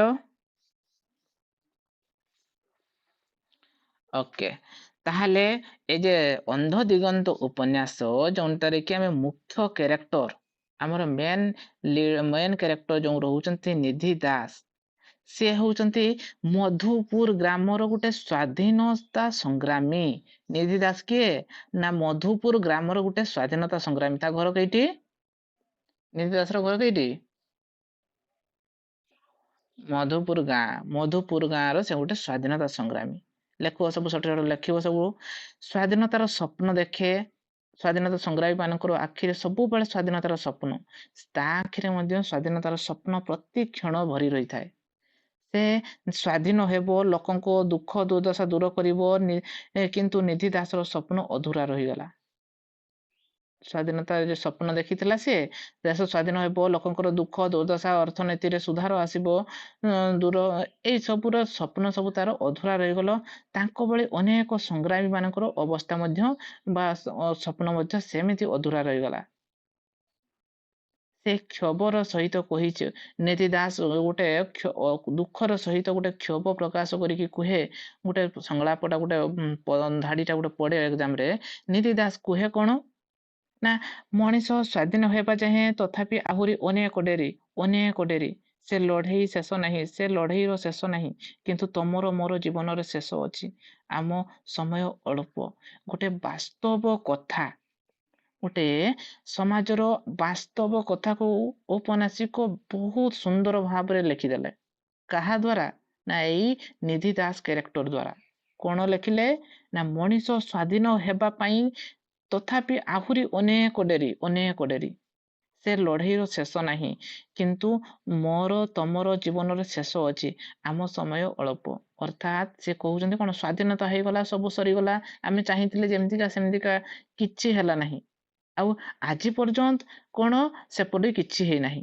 ମଣିଷ ସ୍ଵାଧୀନ ପାଇଁ ତଥାପି ଏବେ ବି ସ୍ଵାଧୀନ ପାଇଁ ଲଢେଇ କରୁଛି, ପ୍ରତି କ୍ଷଣ ଲଢେଇ କରୁଛି। ଏବେ ବି ଦେଖିବ ଭୁବନେଶ୍ୱର ଯିବ, କୌଣସି ନା କୌଣସି ଜାଗାରେ କୌଣସି ନା କୌଣସି ପାଇଁ ଷ୍ଟ୍ରାଇକ ଚାଲିଛି। ସେ ଲଢେଇର ଶେଷ ନାହିଁ। ସେ ଲଢେଇଟା ତମେ ଆମେ ସବୁ ଶେଷ ହେଇଯିବା, କିନ୍ତୁ ଆମ ସମୟ ଅଳ୍ପ। କିନ୍ତୁ ସେ ଲଢେଇ ଶେଷ ହବନି, ଆଉ ସେମିତି ସ୍ଵାଧୀନତା ପାଇଁ ସବୁବେଳେ ଚାଲିଥିବ କିଛି ନା କିଛି। ସ୍ଵାଧୀନ ଭାରତର ସଂଗ୍ରାମ, ସ୍ଵାଧୀନ ହାସଲ, ବିଭିନ୍ନ କଥା ସବୁ ଏଠି ରହିଛି। ଭାରତର ସ୍ଵାଧୀନତା କଥା ବି ମଧ୍ୟ ରହିଛି, ଓଡିଶାର ସ୍ଵାଧୀନ କଥା ବି ରହିଛି। ଗାନ୍ଧୀଙ୍କର ଆଦର୍ଶ ମହାନ ବାଣୀ ଦ୍ଵାରା ନିଧି ଦାସ ପ୍ରଭାବିତ। ଛୁଆମାନେ ଏଇଟା ଗୋଟେ ଛୋଟ ଜିନିଷ ଲେଖ। ନିଧି ଦାସ ତ ଜାଣିଲ ସେ ମଧୁପୁର ଗାଁର ଲୋକ। ତାଙ୍କର ଆଦର୍ଶ କଣ ନା, ଗାନ୍ଧୀବାଦୀ ଆଦର୍ଶ। ସେ ଗାନ୍ଧୀବାଦୀ ବାଣୀ ଦ୍ଵାରା ନିଧି ଦାସ ପ୍ରଭାବିତ ହେଲା। ନିଧି ଦାସ ଗାନ୍ଧୀବାଦୀ ମଣିଷ। ଗାନ୍ଧୀ ଆଦର୍ଶ ଦ୍ଵାରା ସେ କଣ ନା ପ୍ରଭାବିତ, ପ୍ରତିଫଳିତ, ତାଙ୍କ ଆଦର୍ଶରେ ସେ ଅନୁପ୍ରାଣିତ। ଗାନ୍ଧୀ ଆଦର୍ଶ ସବୁ ଜାଣିଛ ସବୁ। ସ୍ଵାଧୀନତା ସଂଗ୍ରାମ ପରେ ବି ସେ ନିଜକୁ ସେ ଗାନ୍ଧୀ ଆଦର୍ଶରୁ ମୁକୁଳାଇ ପାରି ନାହାନ୍ତି। ଗାନ୍ଧୀ ଯୋଉ ଆଦର୍ଶ ଦେଇଥିଲେ, ସେଇ ଆଦର୍ଶକୁ ଜୀବନର ଅନ୍ତିମ ପର୍ଯ୍ୟନ୍ତ ନେଇଯାଇଛନ୍ତି। ସେ ସ୍ଵାଧୀନତା ପରେ ସେଇ ଯେମିତି ଗାନ୍ଧୀଜୀ କହିଥିଲେ ନା, ସୂତା କାଟିବା, ଯେମିତି ଯାହା କହିଥିଲେ, ସୂତା କାଟିବା, ଲୋକମାନଙ୍କୁ ସାହାଯ୍ୟ କରିବା, ଭୂଦାନ, ସମସ୍ତଙ୍କୁ ଇଏ କରିବା, ସମସ୍ତଙ୍କୁ ସମାନ ଦୃଷ୍ଟିରେ ରଖିବା, ସେଇ ତାଙ୍କରି ଆଦର୍ଶରେ ସ୍ଵାଧୀନତା ପରେ ସେ ପ୍ରତିଫଳିତ ବା ସେଇ ଆଦର୍ଶରେ ଅନୁପ୍ରାଣିତ ହେଇକି ଯାଇଛନ୍ତି। କିନ୍ତୁ ଇଂରେଜ ପଢୁଆ ସୁଧୋଦନ, ଦାମରଥ, ଶ୍ୟାମବନ୍ଧୁ ପ୍ରଭୃତି ଗାନ୍ଧୀଙ୍କ ଆଦର୍ଶରେ ଅନୁପ୍ରାଣିତ। ଆଉ ଯୋଉ ତା ସାଙ୍ଗମାନେ ଥିଲେ, ସେମାନେ ମଧ୍ୟ ଗାନ୍ଧୀଜୀଙ୍କ ଆଦର୍ଶରେ ଅନୁପ୍ରାଣିତ ହୋଇଥିଲେ। କିନ୍ତୁ ଏଇଠି ଯେଉଁ ରହିଲା, ସୂର୍ଯ୍ୟ ନାରାୟଣ ଚୌଧୁରୀଙ୍କର ଭଳି ବ୍ୟକ୍ତି ମାନେ ବ୍ରିଟିଶ ସରକାରଙ୍କର ଗଡାଣିଆ ଥିଲେ। ଏଇଠି ଯୋଉ କିଛି ଅଛନ୍ତି ବ୍ରିଟିଶ ସରକାରଙ୍କର ସପକ୍ଷରେ ଯୋଉ ଲୋକମାନେ ଥିଲେ, ଗୋଟେ ଗୋଟେ ଚରିତ୍ର ଗୁଡା ଲେଖ ଛୁଆ। ସୂର୍ଯ୍ୟ ନାରାୟଣ ଚୌଧୁରୀ, ଯୋଉଟା କି ଯିଏକି ବ୍ରିଟିଶ ସରକାରଙ୍କର ଗଡ ଧରା ଲୋକ କହିବା ତାଙ୍କୁ ଆମେ, ବା ଗଡାଣିଆ ଲୋକ, ବ୍ରିଟିଶ ସରକାରଙ୍କ ସପକ୍ଷରେ ଯାଉଥିବା ଲୋକ ଏମାନେ ହେଲା। ଏଇ କିଏ? ସୂର୍ଯ୍ୟ ନାରାୟଣ ଚୌଧୁରୀ। 1921 ମସିହାରେ କଣ ହେଇଛି ନା, ବ୍ରିଟିଶ ଆନ୍ଦୋଳନ ତୀବ୍ର ଧରିଛି। ସବୁ ବିଭିନ୍ନ ଆନ୍ଦୋଳନ ହେଇଛି, ଅସହଯୋଗ ଆନ୍ଦୋଳନ, ଭାରତ ଛାଡ ଆନ୍ଦୋଳନ ଆରମ୍ଭ ହେଇଯାଇଛି। 1924ରେ ସେ ଆନ୍ଦୋଳନ ଟିକେ ଫାଟ ପଡିଥିଲା। କଣ ଫାଟ ପଡିଥିଲା ତୁମେ ମାନେ ଜାଣିଥିବ। 1924 ମସିହା ବେଳେ ଯେତେବେଳେ ଆମର ଯୋଉ ଭାରତୀୟ ଜାତୀୟ କଂଗ୍ରେସ ଥିଲା, ଯେତେବେଳେ ମୁଖ୍ୟ ନେତୃତ୍ୱ ନେଉଥିଲା ସ୍ଵାଧୀନତା ସଂଗ୍ରାମ ନିମନ୍ତେ, ସେତେବେଳେ ଜାତୀୟ କଂଗ୍ରେସ ଦୁଇ ଭାଗରେ ଭାଗ ହେଇଥିଲା। ଗୋଟେ ନରମପନ୍ଥୀ, ଗୋଟେ ଚରମପନ୍ଥୀ ଭାଗରେ ଭାଗ ହେଇଯାଇଥିଲା। ଏଇ ଯେ ଦୁଇ ଭାଗରେ ଭାଗ ହେଲା ପରେ, ସେଇ ଯେ ଆନ୍ଦୋଳନ ଚାଲିଥିଲା, ସେ ଆନ୍ଦୋଳନଟାରେ ଟିକେ ବିରାମ ଘଟିଥିଲା। ବିଭିନ୍ନ ସ୍ଥାନରେ ସାମ୍ପ୍ରଦାୟିକ ସଂଘର୍ଷ ହେଲା। ଗାନ୍ଧୀଜୀ ଆଉ ଶୌକତ ଅଲିଙ୍କ ମଧ୍ୟରେ ମତଭେଦ ଚାଲିଲା। ନରମପନ୍ଥୀ ଗାନ୍ଧୀଜୀ, ଶୌକତ ଅଲି ଚରମପନ୍ଥୀ। ବିଭିନ୍ନ ଆହୁରି ଅଛନ୍ତି, ସେମାନେ ପଢ଼ିବ ସବୁ। ସାମ୍ପ୍ରତିକ ସଂଘର୍ଷ ସବୁ ଗାନ୍ଧୀଜୀଙ୍କର ଆଖି ଆଗରେ ହେଲା। 1930 ବେଳକୁ ଓଡ଼ିଶାରେ ବିଭିନ୍ନ ପ୍ରକାର ଜିନିଷ ଦେଖାଗଲା ଏ ସ୍ୱାଧୀନତାକୁ ନେଇକି। ସେତେବେଳେ ବାରିଷ୍ଟର ମଧୁ ଚକ୍ରପାଣି ପଟ୍ଟନାୟକ, କଣ୍ଠ ଶତପଥୀ, ଇଚ୍ଛାପୁର ଗାଁର ଚାହାଳି ମଧୁ ମାଷ୍ଟର ବିଭିନ୍ନ ଲୋକମାନେ ଆସିଲେ। ସେତେବେଳେ ସତ୍ୟାଗ୍ରହ ବା ସତ୍ୟାଗ୍ରହ କରିବା ପାଇଁ ସେମାନେ ଚେଷ୍ଟା କଲେ। ସତ୍ୟାଗ୍ରହ କଣରେ? ଲବଣ ସତ୍ୟାଗ୍ରହ କଥା କହୁଛି। ଏମାନେ ଲବଣ ସତ୍ୟାଗ୍ରହ କରିବା ପାଇଁ ଆଗଭର ହେଲେ। ଜଗବନ୍ଧୁ ମିଶ୍ର, ହରିହର ଦଣ୍ଡସେନା, ସର୍ଦ୍ଦାର ମହାନ୍ତି ଏମାନେ ମଧ୍ୟ ଏଥିରେ ଯୋଗ ଦେଲେ। ଦେଶ ସ୍ୱାଧୀନ ହେଇଗଲା। ବିଭିନ୍ନ ଅନେକ ଯାତନା ସହିଲା ପରେ ଦେଶ ସ୍ୱାଧୀନତା ହେଇଯାଇଛି। ସ୍ୱାଧୀନ ହେଲା ପରେ ସ୍ୱାଧୀନତା ଦିବସରେ ଶ୍ୟାମବନ୍ଧୁ ଓ ଆରପାରିକୁ ଚାଲିଗଲେ। ଏ ଯେ ଶ୍ୟାମବନ୍ଧୁ ଥିଲେ, ଯିଏ ବିଭିନ୍ନ ଆନ୍ଦୋଳନର ମୁଖ୍ୟ ନେଉଥିଲେ, ସେ ଯାହାଙ୍କୁ ଲୋକମାନେ ଚାହୁଁଥିଲେ କ'ଣ ନା ସ୍ୱାଧୀନ ପରେ ଏହି ଶ୍ୟାମବନ୍ଧୁ ହିଁ ଯିଏକି ଭାରତର ବା ଓଡ଼ିଶାର ଲିଡର ହବ, ଆଉ ଓଡ଼ିଶାକୁ ନିଜ ଅନୁପ୍ରାଣୀରେ ନିଜ ଶରଣରେ ନେଇ ଭଲ ରାସ୍ତାରେ ନେବ। କିନ୍ତୁ ସ୍ୱାଧୀନତା ଦିବସରେ ହିଁ ଶ୍ୟାମବନ୍ଧୁଙ୍କର ମୃତ୍ୟୁ ଘଟିଯାଇଛି। ଯେତେବେଳେ ଶ୍ୟାମବନ୍ଧୁ ମୃତ୍ୟୁ ଘଟିଯାଇଛି, ସେତେବେଳେ ସେ ବ୍ରିଟିଶର ପାଦଚଟା ଲୋକ ଯେ ଶ୍ୟାମ ନାରାୟଣ, ଏ ଯେ ରାମ ନାରାୟଣ କହିଥିଲି ତାଙ୍କ ବିଷୟରେ, ସେ ରାମ ନାରାୟଣ ହେଲେ କ'ଣ ନା ଓଡ଼ିଶା କଂଗ୍ରେସର ଯୋଗ ଦେଇ ମନ୍ତ୍ରୀ ପଦ ସିଏ ପାଇଗଲେ। କିଏ? ରାମ ନାରାୟଣ, ଯିଏକି ବ୍ରିଟିଶର ଗଡ଼ଧରା ଲୋକ ଥିଲେ, କିନ୍ତୁ ଯିଏ ଭଲ ଲୋକ ଥିଲେ ତାଙ୍କର ମୃତ୍ୟୁ ହେଇଗଲା। ସୁଧୋଧନ ସ୍ୱାର୍ଥପର ହୋଇ ହଁ, ସୂର୍ଯ୍ୟନାରାୟଣ। ତାପରେ ଅନେକ ଆସିଛନ୍ତି। ତାପରେ ଅନେକ ସେମିତି ଯେଉଁମାନଙ୍କର ଚିନ୍ତାଧାରା ଇଂରେଜ ମାନଙ୍କର ସପକ୍ଷରେ ଥିଲା, ସେ ଆଉ ଜଣେ ହେଉଛନ୍ତି ସୁଧୋଧନ, ଯିଏକି ସେ ସ୍ୱାର୍ଥପର, ସେ ସବୁବେଳେ ଇଂରେଜ ମାନଙ୍କର କଥାରେ ଚାଲେ। ସେଇ ସ୍ୱାର୍ଥପର ସୁଧୋଧନ ମଧ୍ୟ ଗୋଟେ ମନ୍ତ୍ରୀ ପଦ ହାସଲ କରିଦେଇଛି। ତାହେଲେ ଭଲ ଲୋକମାନଙ୍କର ଅନ୍ତ ଘଟିଛି, ଏଇଠି ଖରାପ ଲୋକମାନଙ୍କର ଆଗମ ଘଟିଛି। ତାଙ୍କର ସହକର୍ମୀ ବି ସେଇ ପଥର ଯାତ୍ରା ହୋଇ ନିର୍ବାଚନର ମୁଖ୍ୟ ତାଙ୍କର ସହକର୍ମୀ ଅର୍ଥାତ୍ ଯେଉଁମାନେ ଖଳ ପ୍ରକୃତିର ଲୋକମାନେ ମଧ୍ୟ ଏଇ ଆମର ନିର୍ବାଚନରେ ଅଂଶଗ୍ରହଣ କରିକି ଉଚ୍ଚ ଉଚ୍ଚ ପଦ ପାଇଛନ୍ତି। ବିଭିନ୍ନ ଘଟଣା ଘଟିଛି। ଶେଷ ବେଳକୁ ଶେଷ ଜୀବନ ପର୍ଯ୍ୟନ୍ତ କିନ୍ତୁ ନିଧି ଦାସ ଗାନ୍ଧୀଜୀଙ୍କର ମହାନ ଆଦର୍ଶକୁ ତ୍ୟାଗ କରିପାରିନାହାନ୍ତି। ତାଙ୍କର ଆଦର୍ଶରେ ଅନୁପ୍ରାଣିତ ହୋଇଛନ୍ତି। ଯେମିତିକ ସ୍ୱାଧୀନତା ପରେ ମଧ୍ୟ ସେ ଅରତର ସୂତା କାଟିଛି, ଦରିଦ୍ରଙ୍କ ସେବା କରିଛି, ନିଜକୁ ନିୟୋଜିତ କରିଛି ଅନ୍ୟମାନଙ୍କର ସେବାରେ। ଅସହାୟତା ଭାବରେ ନିଧି ଦାସଙ୍କର ଶେଷରେ ମୃତ୍ୟୁ ଘଟିଯାଇଛି। ଏତେ ବଡ଼ ସ୍ୱାଧୀନତା ସଂଗ୍ରାମୀ ନିଧି ଦାସର ଯେତେବେଳେ ମୃତ୍ୟୁ ଖବର ସବୁପଟେ ପ୍ରଚାରିତ ହେଇଗଲା, ସମସ୍ତଙ୍କର ମୁହଁରେ କ'ଣ ନା ଲୁହର ଧାର ଛୁଟିଲା। କିନ୍ତୁ ସେତେବେଳେ ଯେଉଁ ମୁଖ୍ୟମନ୍ତ୍ରୀ ମନ୍ତ୍ରୀ ପଦ ହାସଲ କରିଥିବା ଖଳ ପ୍ରକୃତିର ଲୋକ, ସୁଧୋଧନ ପରି ଲୋକ, ସେ ସୂର୍ଯ୍ୟନାରାୟଣ ରାମନାରାୟଣଙ୍କ ପରି ଲୋକ, ତାଙ୍କ ଆଖିରୁ ଟପେ ହେଲେ ଲୁହ ବହି ନଥିଲା। ସେମାନେ ତ ଏଇ ନିଧି ଦାସଙ୍କର ଶେଷ ଶୋକସଭାରେ ମଧ୍ୟ ଯୋଗ ଦେଲେ ନାହିଁ। ସେମାନେ ଶୋକସଭାରେ ଯୋଗ ଦେବା ପାଇଁ କ୍ଷମତା ମାନେ ବିଭିନ୍ନ ମୋହ ଅନ୍ଧରେ ସେମାନେ ବୁଡ଼ି ରହିଲେ। ନିଧି ଦାସଙ୍କର ଚିତା ପାଖରେ କେତେ ଜଣ ଖାଲି ସହକର୍ମୀ ମୁଣ୍ଡ ନୁଆଁଇ ଠିଆ ହୋଇଛନ୍ତି। କେହି ଜଣେ ବୁଦ୍ଧ ନିଧି ଦାସଙ୍କୁ ଲକ୍ଷ୍ୟ କରି କହୁଥିଲା, ମାନେ ବୁଝିପାରୁଛ ତ, ମାନେ ନିଧି ଦାସ ମରିଗଲା, ଖଳ ପ୍ରକୃତିର ଲୋକ ଖାଲି ନିଜର ସ୍ୱାର୍ଥ, ନିଜର ମୋହ ଲୋଭ ପାଇଁ ସେମାନେ ଆଉ ଟିକେ ତାଙ୍କୁ ମନେ ପକାଇଲେନି କି ଟିକେ ଲୋହ ଝରାଇଲେନି କି ତାଙ୍କ ଶୋକ ସଭାରେ ଆସିଲାନି। ଯେତେବେଳେ ତାଙ୍କର ମାନେ ନିଧି ଦାସଙ୍କର ଶବ ପୋଡ଼ା ହେଉଛି, କେତେ ଜଣ ତାଙ୍କର ସହକର୍ମୀ ତାଙ୍କ ଚାରିପାଖରେ ଠିଆ ହେଇକି ଲୁହ ଗୋଡ଼ାଉଛନ୍ତି। ଆଉ ସେଇ ସହକର୍ମୀ ଭିତରେ କେବଳ ଜଣେ ବୃଦ୍ଧ ହିଁ ସେ ଗୋଟେ ଶବ୍ଦ କହୁଛି। କ'ଣ ଗୋଟେ ବାକ୍ୟ କହୁଛି। କ'ଣ ବାକ୍ୟ ଥିଲା ସେଟା? ନା ଆହା ଏକ ସ୍ୱାର୍ଥରେଣୁ ଏକ ତୀର୍ଥରେଣୁ ଏକ ତୀର୍ଥରେଣୁ। ଏତିକି ଏଇ ଶବ୍ଦଟାରେ ହିଁ ଉପନ୍ୟାସର ସମାପ୍ତ ଘଟିଛି। ଗୋଟେ ଗୋଟେ ସ୍ୱାଧୀନତାର ଗୋଟେ ଯୁଗର ଅନ୍ତ ଘଟିଯାଇଛି ନିଧି ଦାସଙ୍କ ସହିତ। ଗୋଟେ ଗାନ୍ଧୀ ଓଡ଼ିଶାର ଗାନ୍ଧୀର ଅନ୍ତ ଘଟିଯାଇଛି ନିଧି ଦାସଙ୍କର ମୃତ୍ୟୁ ଫଳରେ। ତାହେଲେ ଉପନ୍ୟାସର ସମାପ୍ତ କୋଉ ବାକ୍ୟରୁ ଘଟିଛି? ନା ଆହା ଏକ ତୀର୍ଥରେଣୁ, ଆହା ଏକ ତୀର୍ଥରେଣୁ ଏକ ତୀର୍ଥରେଣୁ ଏକ ତୀର୍ଥରେଣୁ, ଏମିତି ଶବ୍ଦରେ ହିଁ ଉପନ୍ୟାସର ଅନ୍ତ ଘଟିଯାଇଛି। ଏଇଟା ରହିଲା ଆମର କ'ଣ ନା ଅନ୍ଧ ଦିଗନ୍ତ ଉପନ୍ୟାସର ମୁଖ୍ୟ କଥାବସ୍ତୁ। ବୁଝିପାରିଲ? ସେ ଶେଷ ଲାଇନଟା ସେ ଯେ ତାଙ୍କର ସହକର୍ମୀ ମାନଙ୍କ ମଧ୍ୟରୁ ଜଣେ ବୃଦ୍ଧା ବୁଝିହଉଛି। ତାଙ୍କର କୌଣସି ପାର୍ଟିକୁଲାର ନାଁ ନଥିଲା ଛୁଆ, ମୁଁ ପଢିଥିଲି କେବଳ ଖାଲି ଜଣେ ବୃଦ୍ଧା ଯେ କି ତାଙ୍କର କଣ୍ଠରୁ କରୁଣତାର ସହିତ ଏବଂ କରୁଣ ଭରା କଣ୍ଠରେ କିନ୍ତୁ ଆତ୍ମବିଶ୍ୱାସ ଏବଂ ଏକ କଣ ନା ତାଙ୍କର ପ୍ରତି ଯେଉଁ ନିଧି ଦାସଙ୍କର ଯେଉଁ ସମାଜ ପ୍ରତି କର୍ତ୍ତବ୍ୟ ସେଇଟାକୁ ମନେ ପକେଇକି ସେ କହିଛନ୍ତି କଣ, ଆହା ଏକ ତୀର୍ଥରେଣୁ ଏମିତି କହିକି ଉପନ୍ୟାସର ସମାପ୍ତ ଘଟିଛି। ଦେଶ ପ୍ରାଣ ଲେଖକଙ୍କର ଦୂରଦୃଷ୍ଟି ସମ୍ପନ୍ନ ଏଇ ଉପନ୍ୟାସରେ ଆମେ ଦେଖିବାକୁ ପାଇଥାଉ। ବୁଝୁଛେ? ଦୁଇ ତିନିଟା ଉପନ୍ୟାସ ସାରିଦେଲେ। ଆଉ ତାଙ୍କର ବେଶୀ ଉପନ୍ୟାସ ଗୁଡ଼ିକୁ ଆଲୋଚନା କରିବାନି। ତାଙ୍କର କେନ୍ଦ୍ର ସାହିତ୍ୟ ଏକାଡେମୀ ପୁରସ୍କାର ପ୍ରାପ୍ତ ନୀଳ ଶୈଳକୁ ଟିକେ ଆଲୋଚନା କରିବା ପରବର୍ତ୍ତୀ କ୍ଲାସରେ।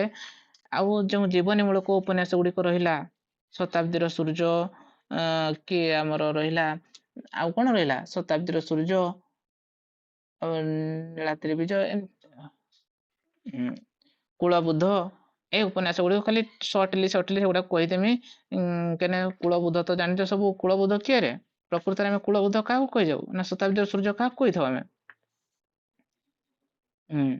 ମଧୁସୂଦନ ଦାସ ଯେ କି ଓଡ଼ିଶାର ଅନେକ କ୍ଷେତ୍ରରେ ପ୍ରଥମ, ଯେରକମ ପ୍ରଥମ ଓକିଲ, ପ୍ରଥମ ବାରିଷ୍ଟର, ବିଭିନ୍ନ ଅନେକ କ୍ଷେତ୍ରରେ ସେ ଓଡ଼ିଶାର ପ୍ରଥମ ଅଧିକାର କରିଛନ୍ତି, ଯେ କି ପ୍ରଥମେ ବି ଯିଏ ଓଡ଼ିଶାକୁ ସଂଗଠିତ କରିବା ପାଇଁ ପ୍ରୟାସ କରିଛନ୍ତି।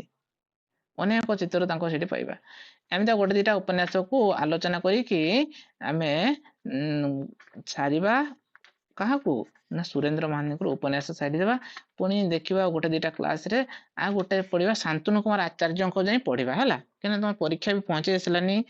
ଆଉ ଟିକେ ମୁଁ ସମାଲୋଚନା ବିଭାଗକୁ ଯିବା ୟା ପରବର୍ତ୍ତୀ ସମୟରେ। ଶାନ୍ତନୁ କୁମାର ଆଚାର୍ଯ୍ୟଙ୍କର ସରିଲା ପରେ ଆମେ ଯିବା କାହା ପାଖକୁ ନା ସମାଲୋଚନା ବିଭାଗ। ଛୋଟ ଛୋଟ ଜିନିଷ ଜାଣିଗଲେ ତମେ ଗୋଟେ 2 ମାର୍କ ଆରାମସେ ଇଜିଲି ପାଇଯିବ। ବୁଝାଉଛି? ମାନେ ବେସିକଲି କ୍ଲିୟର ହଉଛ ନା ଟିକେ କୁହାର କୋଉଠି ଅସୁବିଧା ରହିଯାଉଛି କୁହ, ନହେଲେ ପୁଣି ଆଉ ଥରେ ତାଙ୍କ ପାଇଁ କିଛି ଗୋଟେ ବ୍ୟବସ୍ଥା କରିବା।